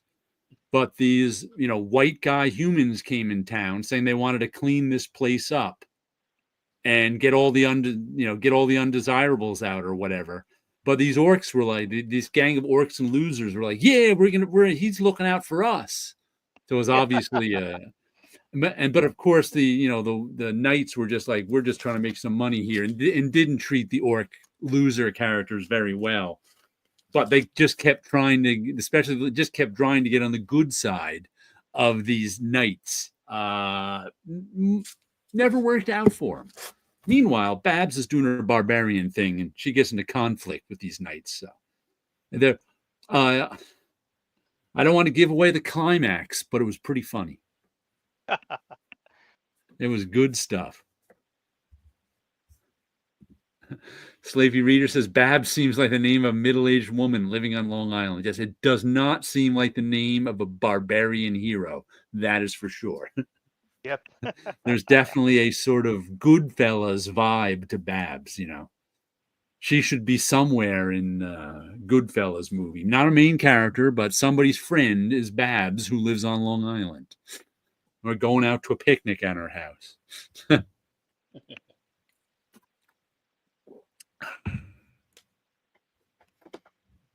Have you read anything this week, Paolo? New Flash Gordon was out, I think. New Flash Gordon? How is that series? I've heard good things about it, but I haven't really looked at it. Yeah, so it's not typical. It's like you're a little low. You want to move your mic? The series is set in a future after they defeat Ming. Okay. Yeah, so not everyone is acting like they're supposed to. Also, and that's Ming one of the Mad Cave books, right? Yeah. Also, Ming is green now. Oh, Ming is green because why not? Well, he was green in the Defenders of the Earth cartoon, but we kind of understand why. It doesn't need to. He doesn't look like it. Is not a green Asian man. He's a green alien. Right. I think they want to move him away from the Asian man, yellow peril stereotype, I imagine. Mm-hmm. I think Mad Cave is also publishing Defenders of the Earth, so is it connected to that? Is it part of that continuity? It's not part of the continuity, but they're moving beyond the cartoon. Okay. Beyond the cartoon. But Flash Gordon's fun, and it's getting better every issue. Okay. Yeah, but I've heard people say good things about it. I think someone in my comic shop was reading it too. But I remember looking through the first issue and liking the artwork. Who's drawing it? Do you remember? I didn't pick it up. I think it was Calafiori. I think it was Calafiori. Defender of the Earth. It's Calafiori? Tom Duranick. Okay, I don't know him. Is Calafiori drawing Defenders of the Earth? I haven't seen his name in a while. Yeah, I think he did the cover. Oh, okay. Tom Duranick did some. I have a Captain. I used to have a Captain America Wolverine miniseries from about 2006 or something, which was Ah, drawn by Tom Duranick. wow. I always pronounced it Derrick, so I didn't realize that it was. I don't recognize either pronunciation. I've only seen it written, so I Yeah. wasn't positive. One of those things. Oh, and also, the latest issue of Snot Girl was out, which was pretty interesting. I never know what direction this thing is going to go in. Like I said, this is only the what? I think it came back with issue maybe 16 after 7 years or something. I can't remember. I think maybe the last issue was 2019 or 20. I can't remember, but it just came out again. But Snot Girl is a female fashion blogger. And I love this title too. We're on weekend 2, part 2 of 3. But Snot Girl, our lead character, now has a girlfriend. So for the first time, she's dating a woman. I forget their names. I think she just called her Hot Girl for a while. And the girlfriend has a brother. And the brother that's the brother right there. That's the girlfriend. And what's weird is last issue was all about the Snot Girl went away last issue with Snot Girl's sister and her girlfriend and her mother to her aunt's cabin in the woods somewhere. That's plot line 1 going on. That's just sort of slice of life stuff. Now we're getting weird because plot line 2 is this guy right here, the brother of Snot Girl's girlfriend right there. He is got like spy cameras everywhere. Why? We don't know. But he picked up on something snot and hot. I just realized. Snot and hot. Yeah, sleepy reader. I never put those two together till you did right there. So this issue was all he got onto some plot involving his sister and someone else through his spy cameras. But there's these other 2 characters. Who are they? These 2 right here. This big dumb guy and this Lolly is her name, and she looks like a little girl, but she's really we don't know how old she is, but in her 30s. She's another blogger, and she's a little nuts. He's a little dumb. She's a little nuts. They were following their own trail of clues about something and ended up in a sex dungeon at some random friend's house where they think something's bad's going on. And then the hot girl's brother, they captured him at the end of life. And he's like captured in a sex dungeon. And they're trying to interrogate him about what's going on. Meanwhile, he's trying to save his sister, but he's trapped in the sex dungeon. But here's the strange part hasn't happened yet. Here's the strange part. We find out that he and his sister may be, I don't know, immortals. They find the 2 people who are interrogating him find clues of them. They're like, how old are you? They find like them in the newspaper in like 1999. Then they found them in the newspaper in like 1982. So we're like, what's going on here? But Brian Lee O'Malley and Leslie Hung drawing it. It's an interest. It continues to be an interest. It just goes in directions. I don't know where it's going. So I have to like that about it. I still call this the book I never thought I would like. A comic about a fashion blogger. All right. But 19 issues in and I'm still enjoying it. Snot and hot. By the way, she was only called Snot Girl because in the beginning we were told she's got some disease, I don't know what it is, condition where her nose runs more than it should. And she takes medicine to keep it from running. And they haven't even mentioned it in 10 issues. I don't know. It wasn't even mentioned in this story. So her name doesn't even make sense in this story arc because it's never quite explained. But Who's starting buying Snot Girl at issue 16 anyway? Right.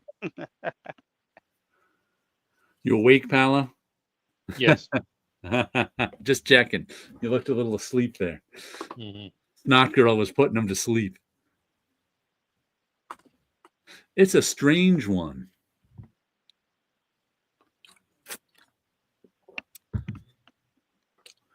And have you guys ever seen the DC comic Star Hunter from the 70s? I would Star love Hunter. for that to have a trade paperback. Because that thing's Little like, article. it's Leighton Michelini. Yeah. It's I know early nothing of Michelini. that. And it's some Don Newton early on. Mm-hmm. And it's one of those, and it got killed in the DC implosion. And they were giving you the behind the scenes to it here. And it's one of those behind the scenes thing where was there any explanation of the long? No, there was no explanation of the long Snot Girl hiatus. It was not, maybe there is online somewhere, I don't know, but not in the book. There's like no editorial anything in the book. There's some sketches in the back with no editorial anything in it. But the story of Star Hunters was this, it like Michelini, I think Michelini pitched it, then they wanted the pitch changed. He changed the pitch. It was dead.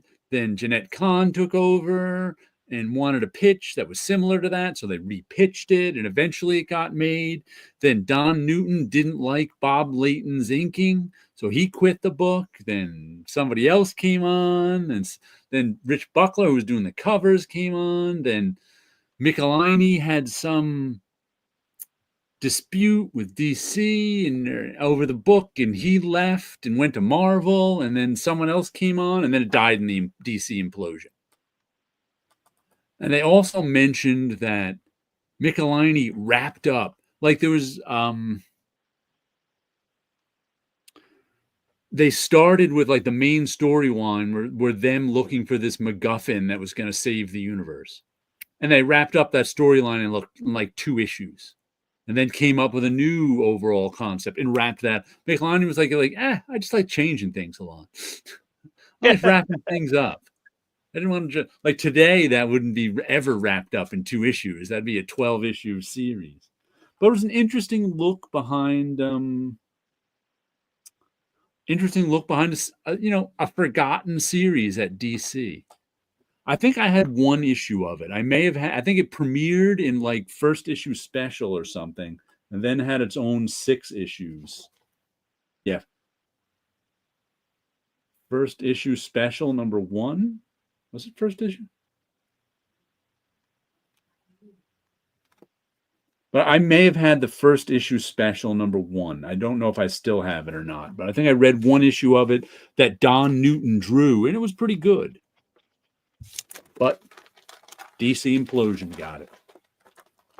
And But a nice maybe I saw an ad for it. Yeah. Oh, but yeah. I have no memories of it. It was in the same ad with like Warlord and Stalker, where they had them like all lined up. And they may have the ad in here. Let me see. Do they have there's the ad. Let me get it bigger so you can see.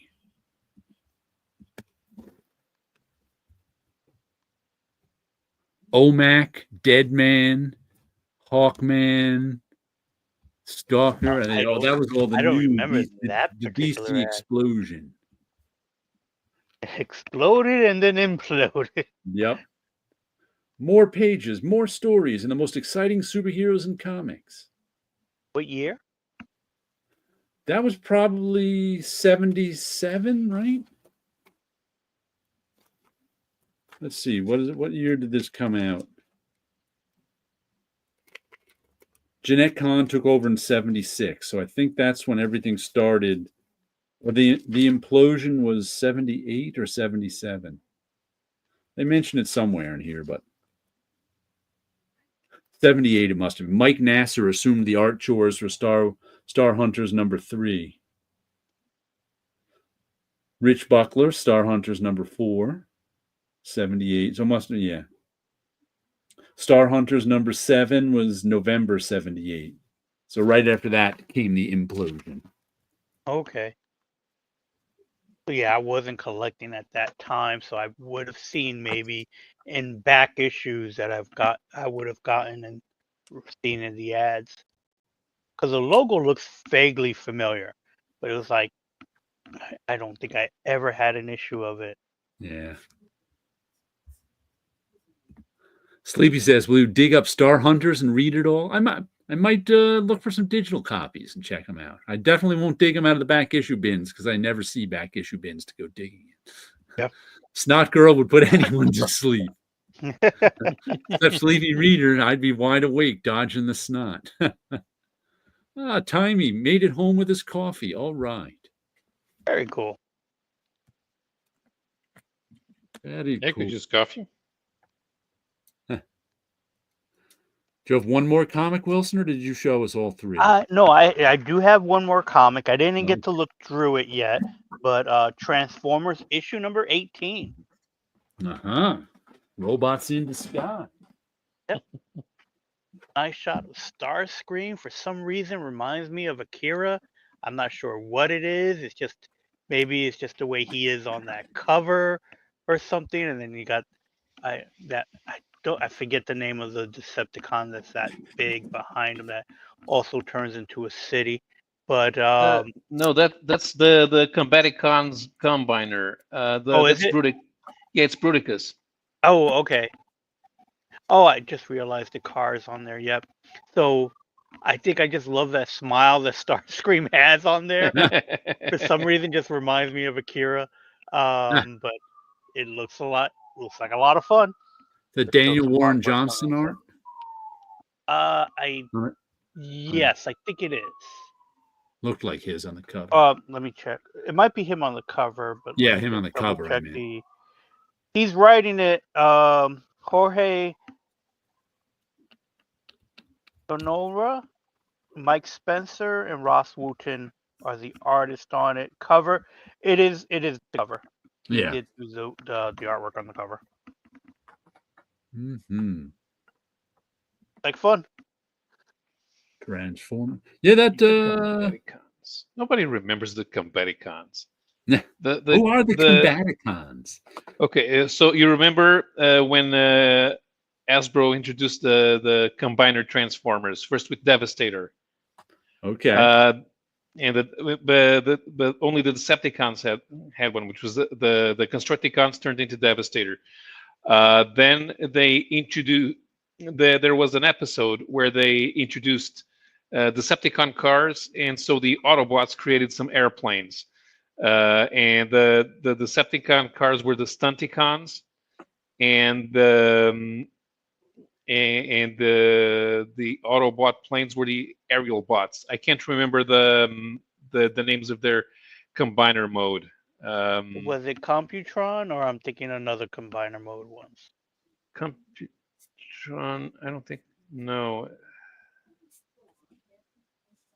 Figured I would know this as I worked on the Transformer card set, but yeah, it's just so yeah, much stuff. I've forgotten and then they created a new set, which was the Autobots and the Protectobots. So there was a helicopter and an ambulance. And I can't remember what their combiner was, but they fought the Combaticons. So which were the new combiner, and I remember the name Bruticus because it didn't resemble a regular Transformer name, so that kind of stuck. But the other ones I forgot. And Computron, I don't remember Computron.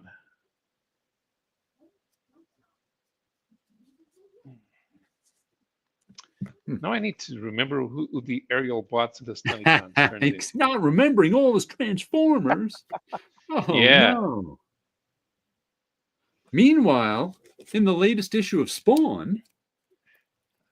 Okay, so the aerial bots merged to form Superion, and the Stunticons merged to form Manosaur, yeah. I'm not a The big protect- fan of this cover. It's just okay. Yeah, it's just I think there were better covers I should have switched out. But meanwhile, the inside art is terrific. Is that trying to be the Shadow? You know what? You may be right. That looks like the Shadow. Can't read that signature, but I'll look. But meanwhile, the Brett Booth art inside, I think is looking pretty wild, especially with this. Who is this? Mandarin Spawn shows up.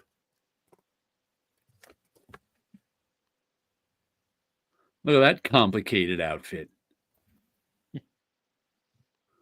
Though it was a really Todd McFarlane is back writing this series. And I got to say, I think his writing is actually improved.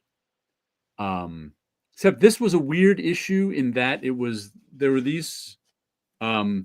The story that's been going on was first leading up to issue 250 was the battle to see who was going to become the ruler of hell.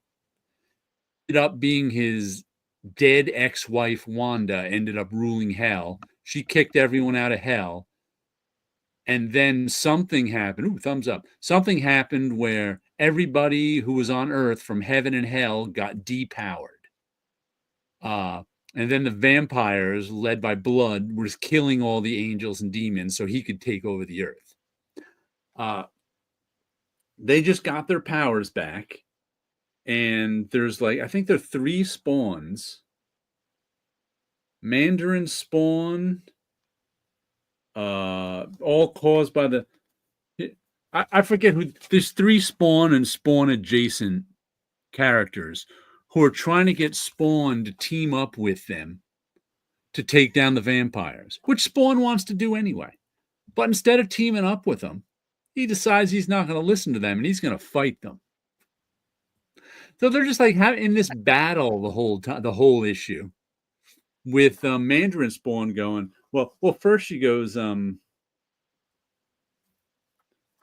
we want you to team up with us, but first you have to bow down to me, the leader. Spawn's like, no, I'm going to fight you.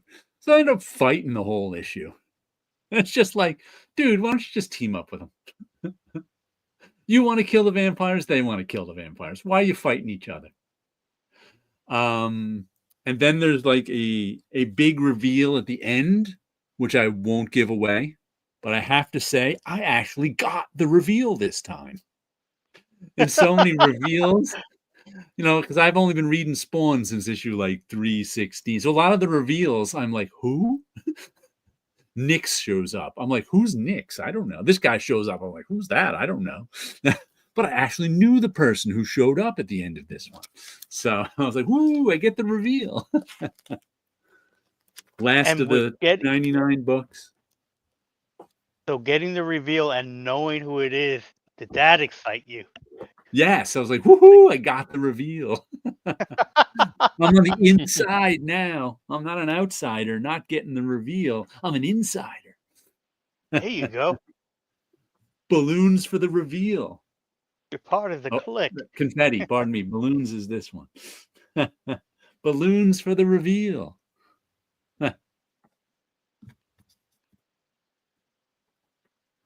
But it was a good issue. I enjoyed that. And like I said, I especially enjoyed the really intricate Brett Booth artwork that didn't always make visual sense, but you had to kind of parse it out and go, wow. It was kind of like confetti was falling the entire issue. That's how much little things he put in there. But I liked it. Nice. Hey, Mikey, he liked it.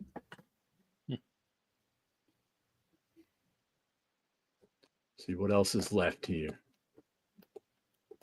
Here was a weird one. Napalm Lullaby, issue number 9. A living dream with one chance to wake a world beyond salvation, by Remender and Bengal or Bengal or Bangle. I don't know how he says his name. If it's a he, I'm not sure. It's only one name. But this one just got weirder.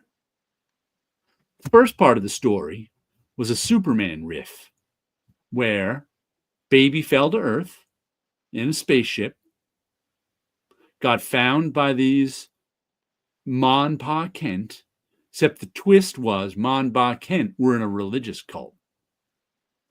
Fast forward 50 years, whatever. Religious cult runs the whole world. You assume through the power of Superman, you know. Meanwhile, brother and sister character are trying to stop the cult. They got their own superpowers, which are weird. Psychic powers. Like one's empathic, one can make dreams come true. Who knows? Weird Rick Remender powers. First story arc, they're trying to save the world. Okay. End of the first story arc. They kind of get defeated, you think? Beginning of the second story arc, it turns out that the sister has such weird psychic powers that she is now taking over the world with her subconscious or something. Okay. So now, brother finds himself living a normal life wherever.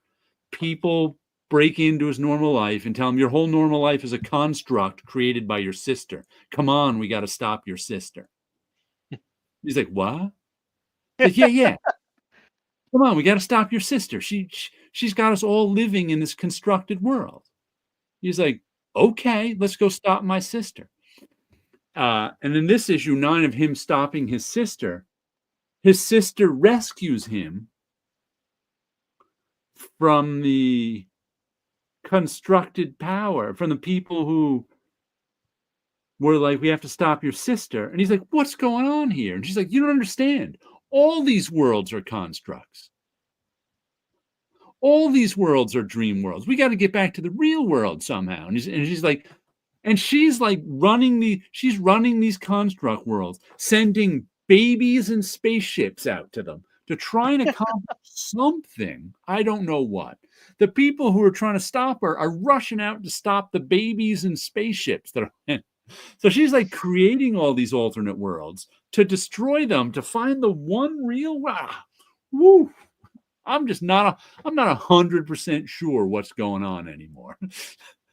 This is a really weird Rick Remender story. To me, it sounds like she's running simulations to figure out how to stop. Yeah, the real one. They're real.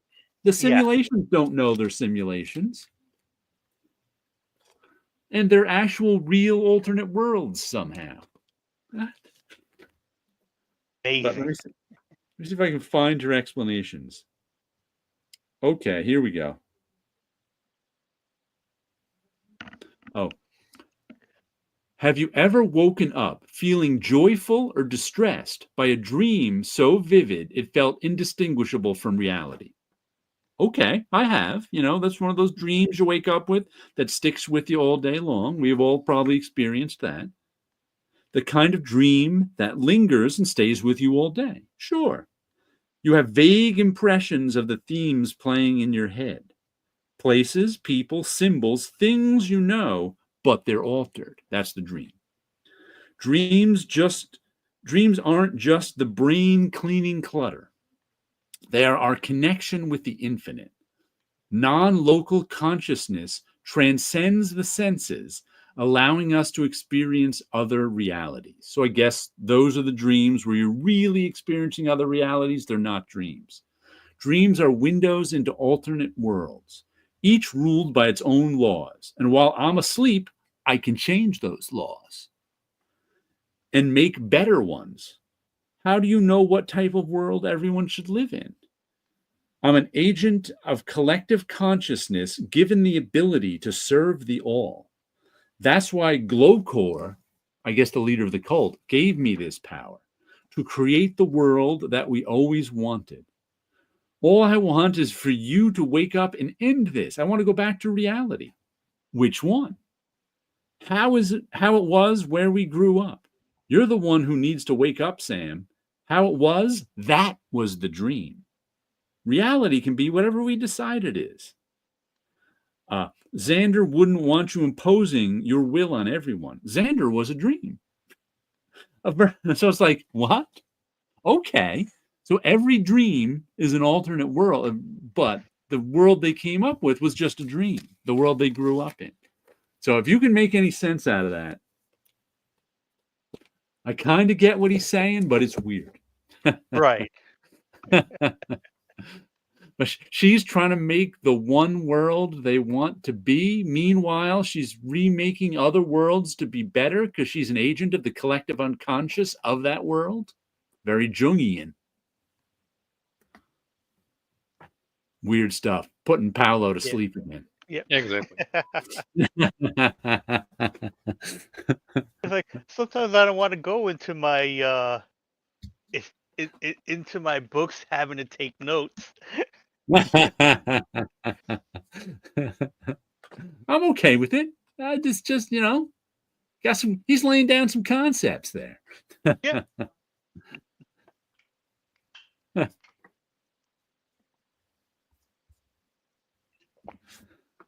How can I not know what it is, please? Timey-wimey. Like I said, weird stuff. Weird. It's from an I alternate like the reality. weird stuff. It's from an alternate reality where the P was abolished. The P was abolished. Want to do a read, rip, and slab? We haven't done one of those in weeks. Oh, Yeah, that sounds good. Let me open up Safari Your where I choice. have. Your choice, Wilson. What are the choices? Sorry. What decade do you want? Pick a decade. We were talking about the 40s through the 2000s, I think I got. What was that? I was going to say 70s since we were talking about those DC books. And he likes to pick the 70s. Let's see. We're going to go to 1979 July magazines. Ooh, That's okay. something that's a little different.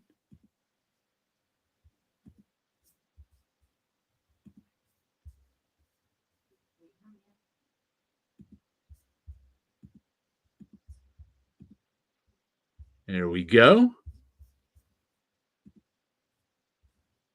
Oh, it didn't share it. Oh, there it is. It did. We've got Creepy number 111, Dwayne Allen cover. Savage Sword of Conan 44, Bob Larkin cover. And Imagine number 6, Stephen Kuntz cover. I don't know where I got Imagine number 6 from. I've never heard of Imagine. Yeah. 1979. Looks pretty cool. It came from Mike Friedrich's stable. It's Star Reach type one. Okay. Yeah. Okay. So I would. Timey-wimey says, wait, so the dream worlds are real or the real world is a dream? Exactly. And Tit Goblin said, he's already read Creepy, rip Conan, and slab Imagine. He knows right away what he's going to do. I would slab Creepy just because it just looks so nice of a cover that would look good slab. I don't know anything about Imagine, so I think because of that, I would read it, and unfortunately, that means I'm going to have to rip Savage Sword of Conan straight down the center, so it just split Conan in two. And spectacular epic of bloodlust and death. I would dolphin Conan. Because I think a dolphin with a sword would be amazing. And I think I would put the flamingos behind Dracula on Creepy. Like they're just poking up and looking from behind. Mm-hmm. Missing Mars says, split Conan? No. No. Eric P's going to slab Imagine, read Conan, and rip Creepy. Yeah, I'm also going to slab Imagine. I'm going to read Conan and rip Creepy because you can actually rip Creepy down the middle. Yeah, you could. So I'm going to dolphin the barge in Imagine. And I'm going to do what you did with the flamingos standing behind Dracula, staring at you. Eric Pia, the same thought I did. Dolphin the boat on the cover of Imagine. Flamingos in the background of Conan. I'd like to see a dolphin boat. That would be kind of neat. So let's go to the Grand Comics database and find out what is inside Imagine number 6. I think I'm going to read Imagine. Slab Conan. I think I'm with Wilson. I might like that creepy cover better. Slab creepy and rip Conan. Yeah, and just visually, if we were slabbing books to talk about, here's an interesting look. Yeah, I was gonna slab Conan, but then I went, I don't. I saw it in the slab in my head and went, I'd rather see creepy in a slab in my head.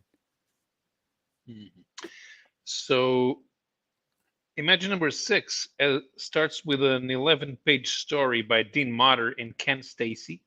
Oh, cool. The Song of Asmodeus. Then there's a 2-page manga. 6 pages of The Dew Catcher by Stephen Cons, the guy who did the cover. Then there's Nebula Chapter 2 by somebody named Michael Schwaberau. I have no idea what that is. Yeah, don't know that name at all. And then Chapter 3 as well, because Chapter 1 was in the previous issue. And there's an unused page of P. Craig Russell's Siegfried and the Dragon. And that's it. Because it's a magazine, but it's only 36 pages. Oh, okay. Short one. See special ad on inside front cover. Wonder what the special ad is for on Creepy. Unless it's a special ad for a spectacular epic of bloodlust and death. Savage Sword of Conan as an adaptation of Bjorn Nyberg's The Star of Coralla. So, text article about Conan the Conquistador. And a bunch of Bullpen's Barbarians illustrations. So, is it a John Buscema lead story? Yeah. So the pinups are by Ernie Chan, Marshall Rogers, Joe Jusco, Will Mignot, Tony DeZuniga. So no second story. It's sort of an art portfolio. Will Mignot of the DN Agents. Mm-hmm. And Creepy number 111. What does it have inside? Is it a collected reprints of Dracula stuff? I know Creepy went for some reprint issues in those days. No, this one has all new stories. First story is called A Stiff Named Zazinski by Bob Toomey and Rafael Autoleon, who is part of the Selecciones Ilustradas. Ooh, we worked on Ugan. Nice.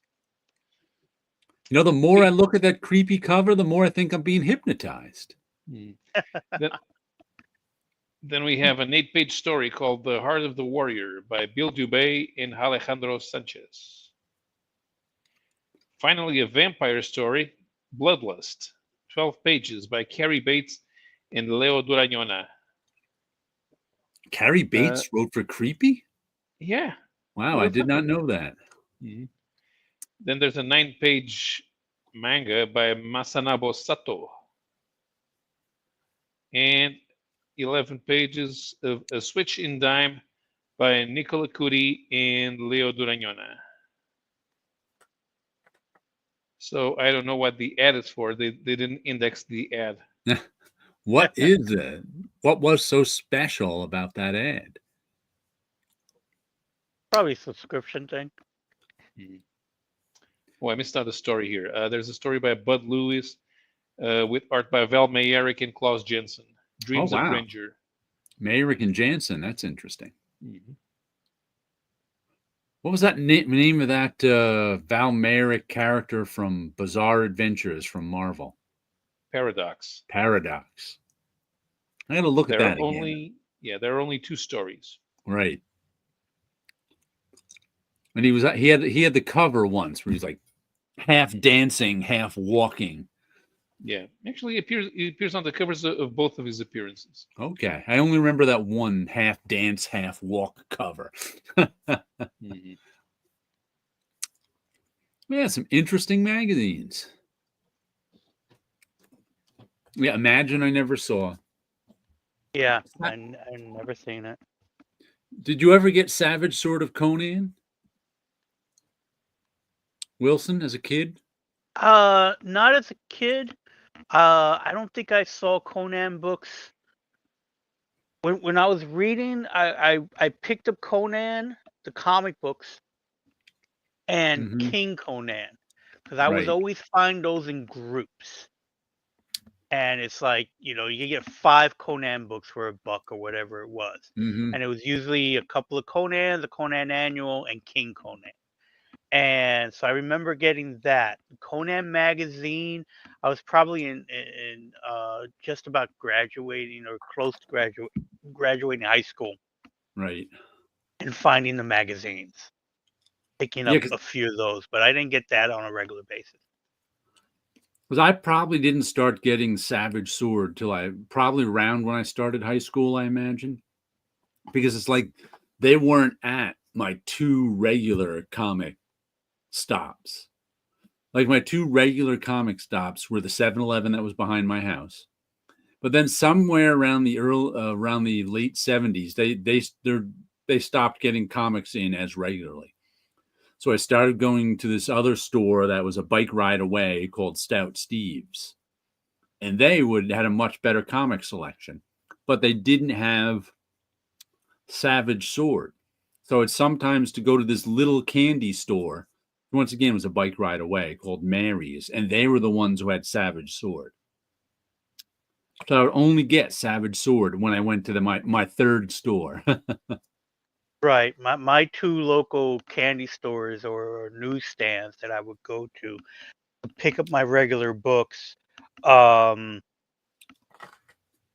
only had the comics on racks. So they wouldn't be any like the magazine type stuff.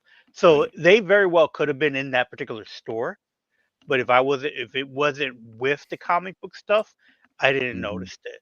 So I probably, if I've ever picked up Savage Sword, I would have had to have either find them in the back issue bins of someplace to even start reading those. And then I'm trying to think back when I started going to Forbidden Planet in high school. I don't think I ever looked at the magazine stuff, comic magazine type stuff. Heavy Metal was probably the only one that I was getting, but I missed out on like Savage Sword, Conan. I know the Punisher had a couple of black and white books, and so those I wasn't even really aware of those. And I think it was Bizarre Adventure also magazine Yes. type. Those I Uh, only ever seen um bagged and boarded and on the wall for a large amount. So I did not get to get any of the real Marvel magazines at all, really. Yeah, all my Marvel magazines, like Bizarre, came from that one Mary's candy store. That's where I got them all. Yeah, The so I Braz- never got like the Hands of Kung Fu, Deadly Hands of Kung Fu, or I never saw that any. one. Yeah, so I never got any of those because I never seen them. Yeah, I think Heavy Metal was the only comic book magazine that I was able to find fairly easy compared to the other Yeah. ones. The Brazilians had their own version of Savage Sword, and that thing was regularly advertised. So, but I didn't buy it because it was really expensive, especially because it was black and white. Even the Brazilian edition was expensive. I'm not Uh, paying I, extra for no color. Yeah. But I did end up picking up a couple of issues of the other magazine that they published, which was called Aventura e Ficção, Adventure and Fiction, which is where they published stories from Marvel Preview and Bizarre Adventures. And that lasted until issue number 14. For the remainder of the run, they started running European stories from a Spanish magazine, as well as a few select Brazilian-made stories, including a very early Mike Deodato. He said a Brazilian made stories, and I pictured a Brazilian maid. Like cleaning the house. I was like, what? Brazilian maid story? Is that a genre I don't know about?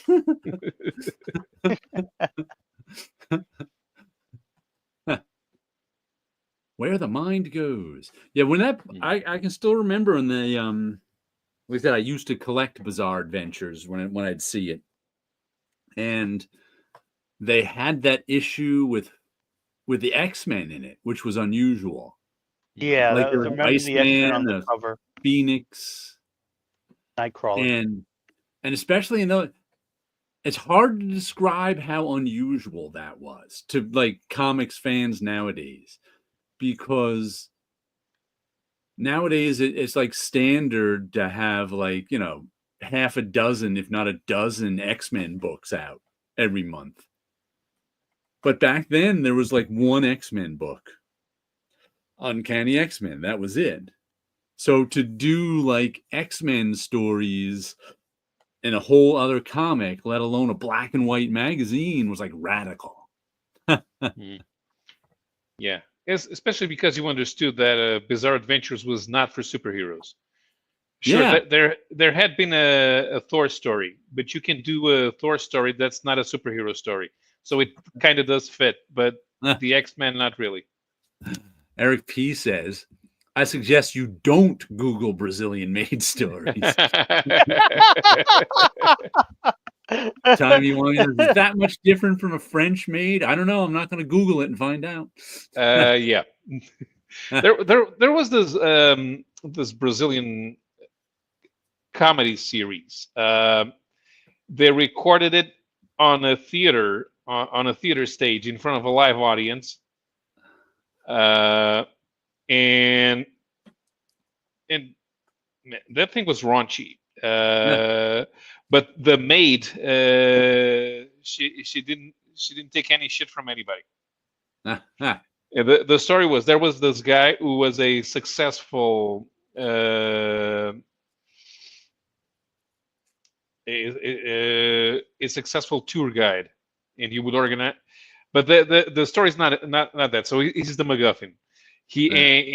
So he works and is successful, and but his sister, his older sister, she goes bankrupt. So she comes in and to live with him. Doesn't just shows up, and she brings her daughter and her son-in-law. The daughter's completely ditzy, and the son-in-law, it doesn't work, but thinks he's a Danish prince. And he would have a catchphrase, I abhor poor people. And he would somebody would say something, and then he would go on a rant about what poor people did. Like what they did when they went to the beach, or when they went to a barbecue, or when they went to the ball game, and they will go on and on, and that's the funniest part of the show, because people just on the audience, they just start laughing, and the other characters, they're on stage with them and they're watching but then they would start laughing because the show was funny because it was obvious that sometimes they forgot their lines and they would improvise. What was the name again? The name it doesn't. The Brazilian name is Sai de Baixo, which sort of translates as "look out below." Okay. So a general warning. Yeah. Especially for poor people. Comic Crack says, evening gang. How you doing tonight? Crack. Hello. Tit Goblin says, has anyone read or liked Strike Force Moratori? I'm rereading it currently. No, it's funny. For some reason, that's always confused in my mind with Alien Legion, which Really? I only ever read back in the day a couple issues of each of them. So I really don't know them, but for some reason, was Carl Potts involved with both of them? Carl was No. definitely involved with Alien Legion because that's his Yeah. creator own. So who was Strike Force Moratori? Peter B. Gillis. Okay. But either way, it's like I haven't read much Strike Force Moratori. I think there's some early Mark Bagley in there. Uh-huh. Yeah, I read the early issues. I enjoyed the book. I haven't read it since the 80s, but most people who have talked about it said they enjoyed it. Yeah, so I remember getting it, and I remember enjoying it because it was something really different than the superhero stuff that Marvel was putting out, and I enjoyed it a lot. And wasn't it like a gang, sort of like Alien Legion? It was like a gang of soldiers or something like that. The Earth was invaded by aliens, and the soldiers were modified to fight them. Okay. But the process gave them powers, but would burn off their bodies. So they knew they were on a time limit. Okay. So I found that it was interesting that these people were, I think they volunteered to get this process done to them, and it was like each mission could be their last because they didn't know when How many it issues would did it finally go? burn out. 30 something plus a miniseries. Wow, that's a fair amount. I didn't realize it went that long. That's a pretty good chunk of issues, 30 something. Yeah. Yeah, especially for something that wasn't connected to anything else. Yeah. That one, Alien Legion, didn't run near that many issues, right? No, but it was epic. So the first series was 20 issues. That's not bad. Yeah, the second series was 17. Chuck Dixon had started doing the scripts because Carl Potts came up with the concept, but he wouldn't write anything. 37 issues is another solid chunk. And then there was a graphic novel and a couple of miniseries and one-shots. I might have the graphic novel on my shelf somewhere because I remember buying I bought most of the Marvel graphic novels in the early to mid 80s. So I might still have that. Another comic I got this week. Speaking of getting up there in issues, Rogue Sun number 25. Jump on now. A new Rogue Sun rises. This is the story of a superhero story of a teenager who inherited the mantle of Rogue Sun from his estranged father, his father who he hadn't seen since he was a baby. He's like 17 years old. So it's been his story so far. Meanwhile, his father went and had another family. So he's got a younger sister and brother, I think. Half sister and brother. So it's been mostly his story, this whole, things have happened here and there. But now also his father can manifest and give him advice, which he's finding really annoying at times. Because he's a 17-year-old who doesn't always want advice from his father who ran out on the family.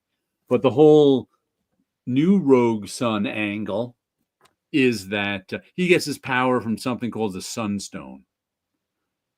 And he found out that all the other Rogue Suns live on in the Sunstone. Sort of like Adam Warlock and the Soul Gem that when he stole people's souls, they lived on in the Soul Gem kind of thing. But they live in the sun. So there was story arcs with him interacting with other Rogue Suns from the past. One of them even took over his body. And he had to get his body back from this Rogue Sun from the 1600s. Well, somehow his sister got another sunstone that this Rogue Sun was in, and now he's given her his sister advice. So she's the second Rogue Sun. And they're going around fighting and there's some big supervillain who he wants to take on. So, and meanwhile, we found out that, which is part of this story, eventually, that the person who killed his father was his mother. Yeah. Oops. And and he had to capture his mother, and she's imprisoned in some mystic prison somewhere. But he wants to get her out now, so that's a whole other story. Because his mother was, I don't know, it's something to do with the mother and a villain, but it's been a fun superhero, a solid B. 25 issues later, and I still say it's a solid B. So I'm enjoying it, along with Radiant Black. It's in the same universe as Radiant Black.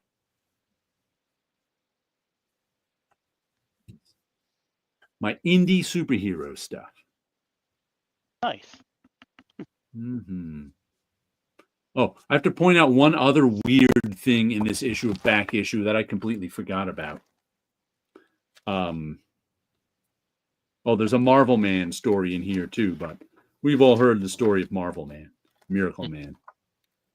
The Secret History of All American Comics Incorporated, the story of MC Gaines Publishing Empire.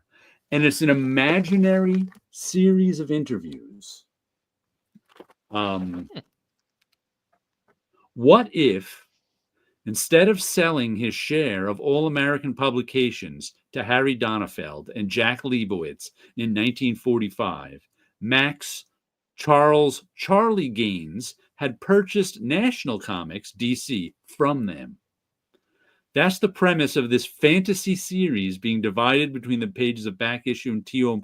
Morrow's Big Sister Mag Alter Ego, and set on Earth 22, where things in the comic business happened rather differently than the way the world we know. So it's like the author, Bob Rozakis, a longtime writer and editor and production manager for DC's Comics, has imagined just that. So it's Bob Rozakis interviewing people about the history of All American Comics as if the All American Comics bought DC Comics. So there's stuff about what Jack Kirby did and how things went differently.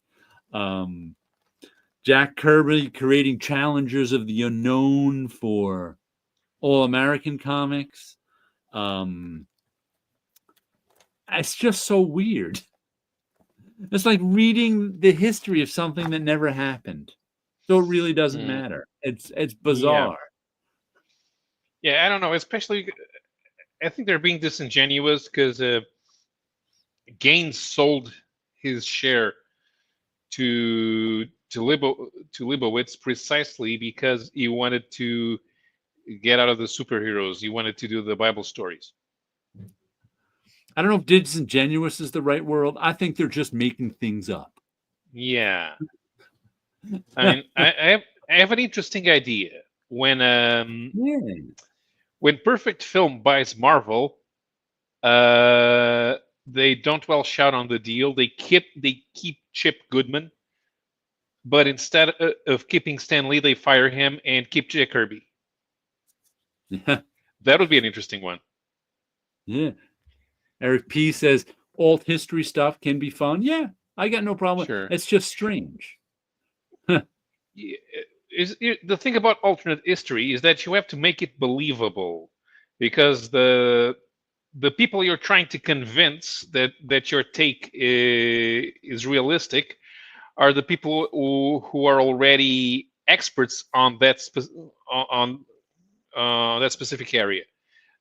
Other people who are into alternate history don't really care about things that they don't care about. Even so, if they present an alternate history of something they don't care about, it doesn't matter. It's really niche. It's niche. Yeah. Yeah. Mm-hmm. Yeah. I mean, it is so neat. I read it and kind of enjoyed it, but I don't want. It's not like I want to run out and read. I'd rather run out and read more actual history. Yeah.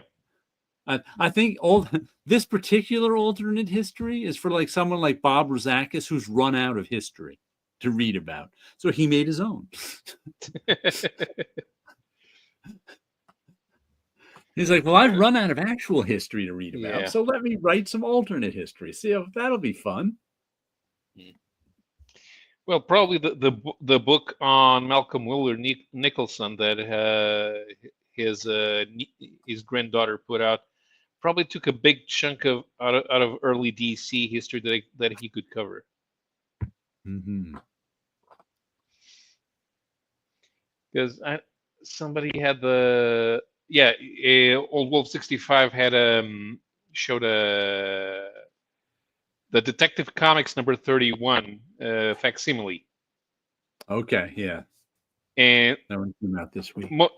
And most current fans would only recognize Batman inside. Yeah. Because the rest of the features, they disappeared. Yep. And very few are even remembered today. Most of the names, even I don't know. I know Slam Bradley. Yeah. Yeah, that's one I saw this week, and I like those Golden Age facsimiles. I just don't want to pay the cover price for them. Right. Yeah, I saw it if they were too. I was trying to think $4, why I'd didn't buy it pick them. it up. Yeah, and the Yeah, other facsimiles that they had were like they were nice, but they were I guess for lack of a better term a little more modern, Yeah. such as like Batman Adventures. Yeah, And they had that I one w- this week. The first appearance of Harley Quinn in comics, Batman Adventures 12. They had. right. Marvel had another issue of the Dark Phoenix saga. Yeah, they had X-Men 133, which was the issue right after where Wolverine cuts up those guys from the Hellfire Club. Mm-hmm. Yeah, I With a almost not picked very that up. good. That was one of the. That is still, I say, one of the most disappointing issues ever. After that tremendous cliffhanger, the issue before, that issue 133, I think it is, has a pretty boring cover. And then the fight scene with Wolverine taking on the head was pretty boring also. I just remember being like that the issue before it 132. If you like I was reading it month to month at the time. And not many of us were, because the X-Men still wasn't popular at that time. It was more of a cult book. But I had a couple of friends who were, and that issue was one of the greatest cliffhangers ever, because it was the first appearance of badass Wolverine, basically. Yeah. Right. Yeah. And then when badass but Wolverine showed up, it was like the next issue was just like,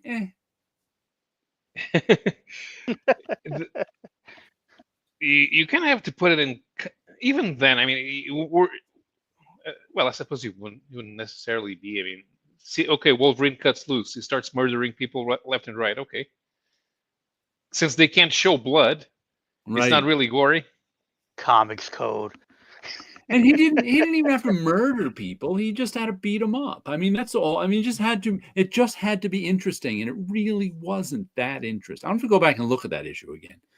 Just because I'm only going by memory and my feelings from way back then going, oh. But I know I've looked at it years after it and gone, oh.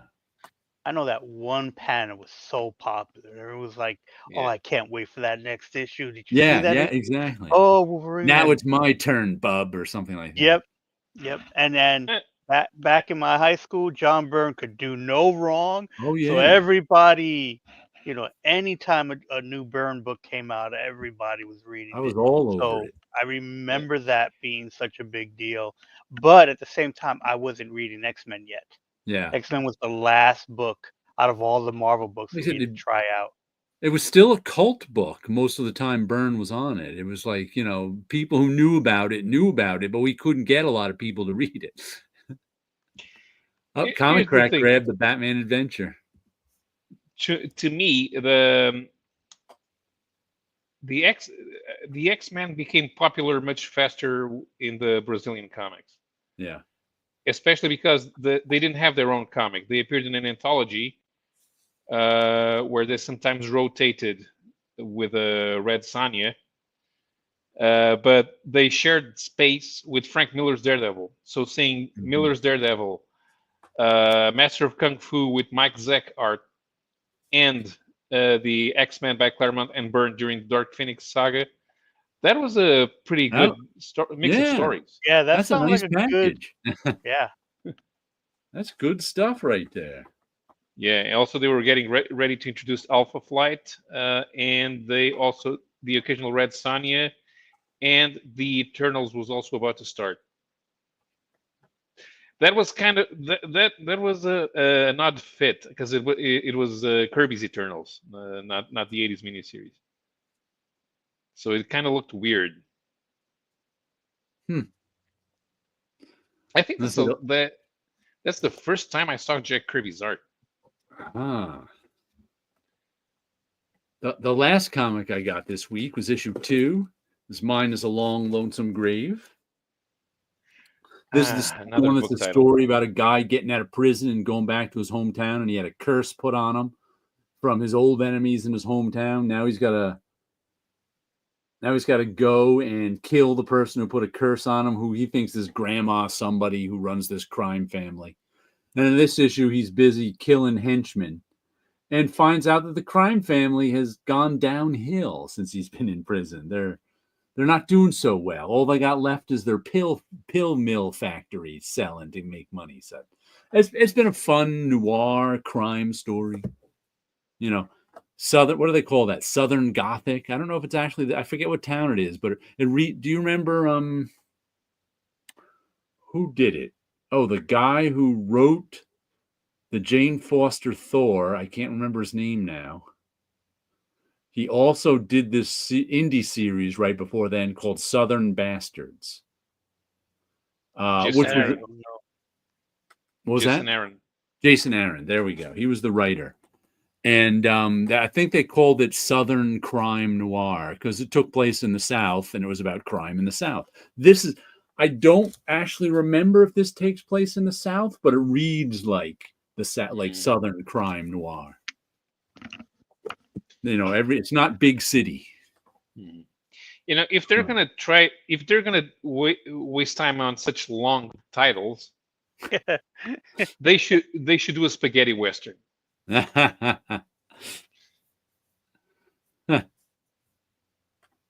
Oh, SBPT is here. Good evening, muchacho. Fashionably late. Fashionably late. And the last article I read in this, I think, was an interview with and a little bit of history of Steve Skeet. You remember him? Yeah. He was another one of these. Well, I guess he got to start in the 60s, actually. Yeah, he Milestone, did. Thunder Agents, Tower Comics, Abbott and Costello, The Many Ghosts of Dr. Graves, Sarge Steel Backups, Hawk and Dove, Teen Titans, Kid Flash, Creepy Eerie, Vampirella. But I remember him mostly from his late 70s stuff where he'd pop up here and there. And he's one of these guys you can tell is a writer. He is very verbose and flowery in his speech in his interview here. So it was a nice little. Oh, and he also wrote Peter Porker, the Spectacular Spider-Ham. But he did some stuff in Bizarre Adventures. What was the name? Bucky Bizarre and Bizarre. Yeah, Adventures. it was a series of 3-page stories. That's really where I know him from. The little stuff he did in the late 70s, early 80s. So they made that Wolverine scene more exciting in the cartoons. Okay. I would hope so, because it really fell flat in the comic. I remember looking so forward to that issue. And then I finally read it. I was like, oh, well, it was an okay issue. I actually do think that the fight was well choreographed, because I'm gonna have to look at it again. I mean, I looked at it years later and wasn't impressed with it either. But no, if I haven't you looked follow at it in 30 years. If you follow the sequence of panels, there's a lot of camera angle shifts. It was just fine, is what it was. It was nowhere near as emotional as the issue before. It's not supposed to be emotional. You're supposed to feel the speed of Wolverine's movement. I'm just saying they revved up for it to not be emotional was a big mistake, because that's what they revved up with the last issue, with the cliffhanger, especially with a month in between issues. I mean, reading it where you can just turn the page, there's no cliffhanger. Reading it as it came out, there's a big cliffhanger, one of the biggest cliffhangers ever. So that's the kind of the difference between reading it month to month and reading it all. There's no cliffhangers especially in those days where they wrote cliffhangers. There's no cliffhangers when you've got it all together in a collected edition. They don't exist. Mhm. So it reads kind of differently. Let's see. As he rushes into the ballroom with dozens of henchmen on top of them, and at the same time, he's holding a turkey leg. Yeah. It was just kind of up against the henchmen, too. You knew he was going to take out the henchmen. There were no challenge. So that was kind of it, too. Well, He the didn't even henchmen get to come take back. on the big guys. It did. It got rid of Leland. Yeah, Leland made yeah, made a fatal mistake. Because Wolverine was really pissed off at the henchman. Yeah, But he was very angry with Leland. right. Like I said, I'm gonna have to go back and look at it again just to check it out again. But I got to tell you, that was one of, if you, like I said, if you had bought that off the shelf, it was a whole different world. No, when the Hellfire Club came back 2 years later, that story was not as good. Yeah, is that the Cockrum stuff? Actually, Bob McLeod drew those 2 issues as a Okay. fill-in. Yeah, one that Byrne, it's once Byrne left, that series lost all its juice for me. I still bought it. Paul Smith issues were good, like I said, but I eventually gave up around with that Coulon Garth story that Wilson loves and got everybody else started on the X-Men. Was the one that got me to quit. Like I said, it matters how old you are when you start reading this. Like, to me, that was the one where they're retreading old stuff, kind of. It's like, oh, come up with a new story. But if you never read all the stories, it was a new story. X-Men, for all intents and purposes, ends on issue number 150. Yeah. When Magneto decides that he's wrong. Yeah. And then it's the return of the Hellfire Club. And the guys who were dead in the Dark Phoenix saga, Emma Frost and Harry Leland, they come back alive. And that's when it stops being new and exciting. Still, my favorite Magneto is actually Magneto from the Defenders when he got turned into a baby. I think it was drawn by George Tuska. I forget who the other villain was who got turned into a baby, but he was like a thug, a straight up thug. There was no subtlety to him. There was no mutant agenda. He was just a straight up thug. And for some reason, that I liked that Magneto best as a kid, even though I had read the other Magnetos first, and I knew that Magneto wasn't very particularly, but he was just straight up thug Magneto. He was like, I just want to kick your ass because I want to kick your ass. Nice. I think it was the Defenders. Do you remember which comic it was that Magneto get turned into a baby? It's Defenders number 16 to 19. Okay, I have to look at those again because I haven't seen those in years. Because I know he got. Or is that 13 to 16? He got unturned into a baby when John Byrne came out. Those were some good issues with Magneto. Yeah. No, that one, because Magneto, he physically overwhelms the entire team and then decides to punish them. Right. Since they turned him into a baby, he was turning them into babies. Just by putting them in these chairs that made them into babies and had a robot nanny feed them. But unknown to him and us as storytellers, as readers, pardon me, we didn't know, and we learned that Storm was a thief and could pick locks and had a lock pick set in her hairpiece. Right. That's when we found that out. I remember that. Yep. That was a fun. That's when that's when. Not that I had a pull list at the time because I was buying from the newsstand, but that's when X-Men first went on my monthly buy. It was right when John Byrne came on. I had some back issues of Cockrum. And I think I think the first one when I first started buying the X-Men regularly was the last Cockrum issue, and it was bi-monthly. Right, Cockrum. Roger Stern removed and Louise remove Cockrum because they wanted to make the book monthly, and he Yeah. couldn't handle it. Right.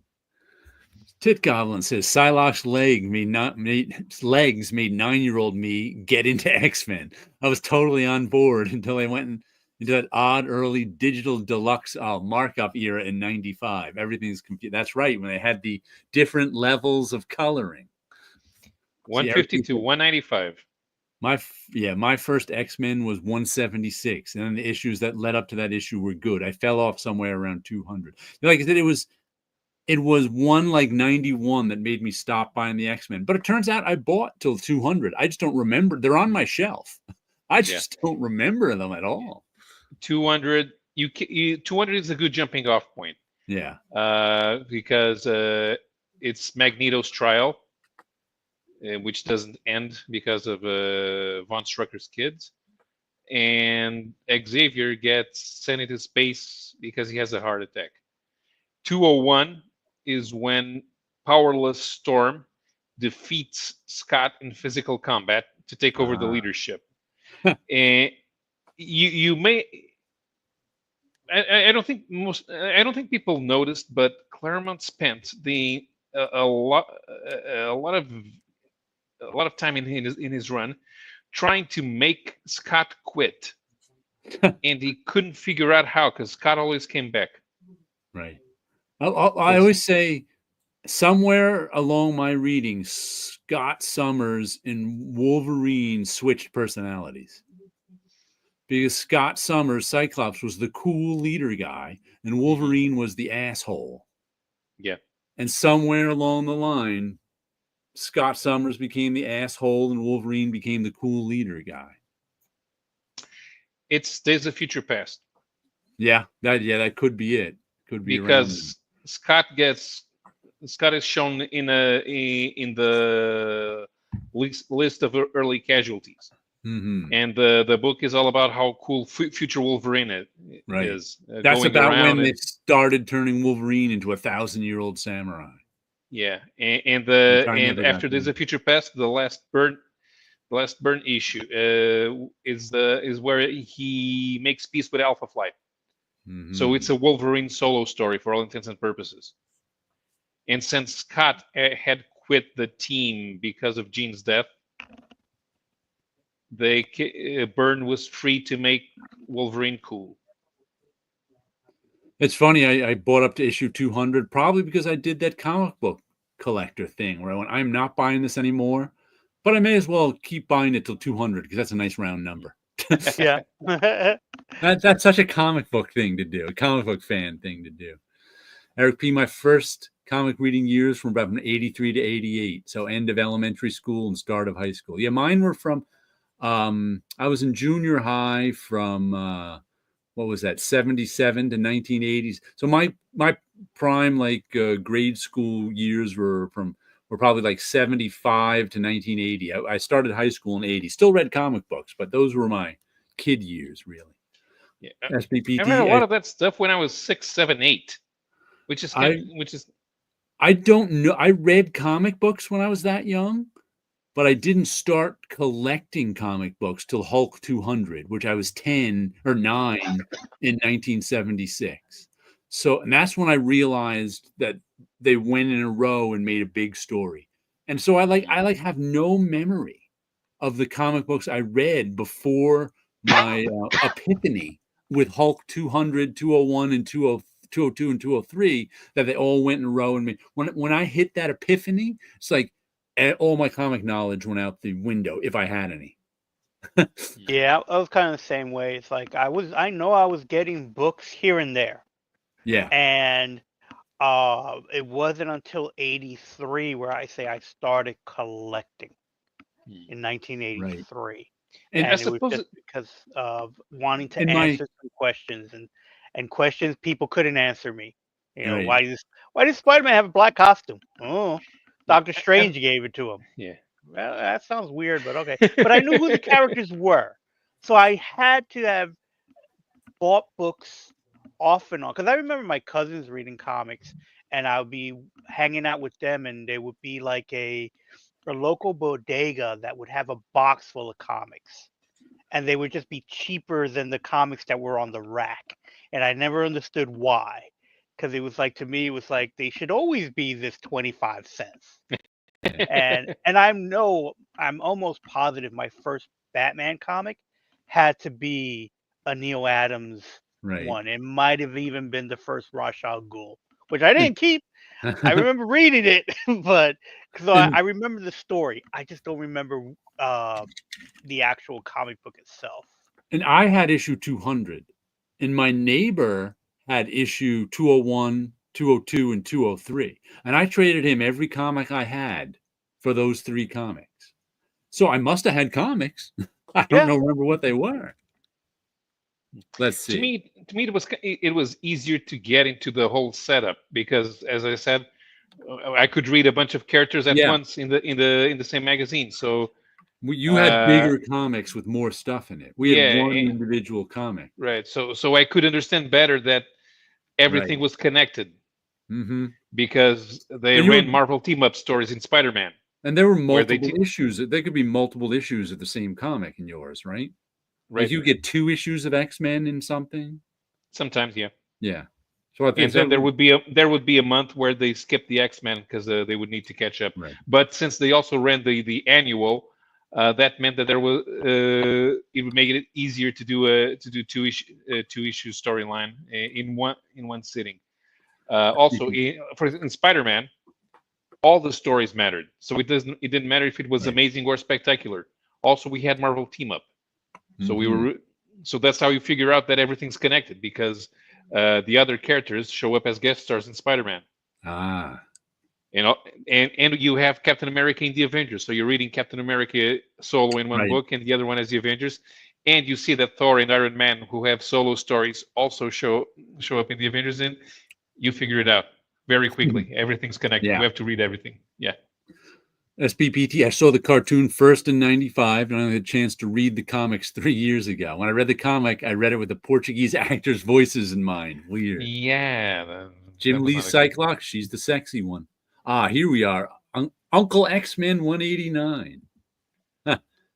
Time, a parallel universe New York and 2 undercover French maids. What's not to like? Yeah. A wizard fixed everything at the end. That's what I didn't like. Yeah. What if they were 2 undercover Brazilian maids? SBP Claremont made me hate Cyclops. He made everyone hate Cyclops. No. It wasn't Claremont. It was Scott Lobdell. Oh, okay. Lobdell. Because after the cartoon, they started printing the Brazilian comics in Portugal. But Cyclops definitely became an asshole. I mean, no doubt. Yeah.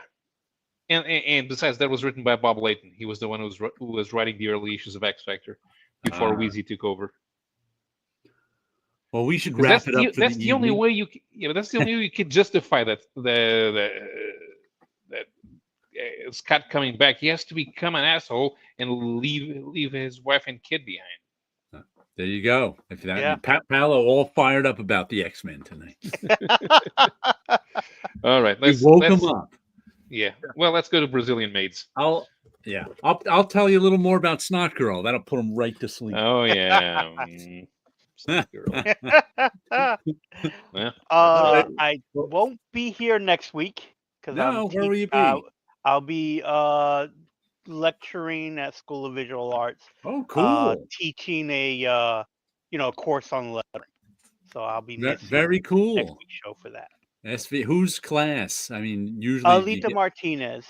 Okay. I'm guest speaking about how to letter comics and stuff like that. I used to do some guest speaking at Marie Javens's class on coloring comics at SVA before I taught on my own. Oh, okay, cool. She would have me come in and teach them comic production. She was she used to teach coloring before she got her job at DC again. So, all right. Have a great I wish weekend. I knew what a Brazilian maid is. I can absolutely tell you what French maids don't have to be French to be French maid. Exactly. Night lasers. Night lasers. Have a good one. We'll catch everyone next week, except not Wilson. Take care. Bye-bye.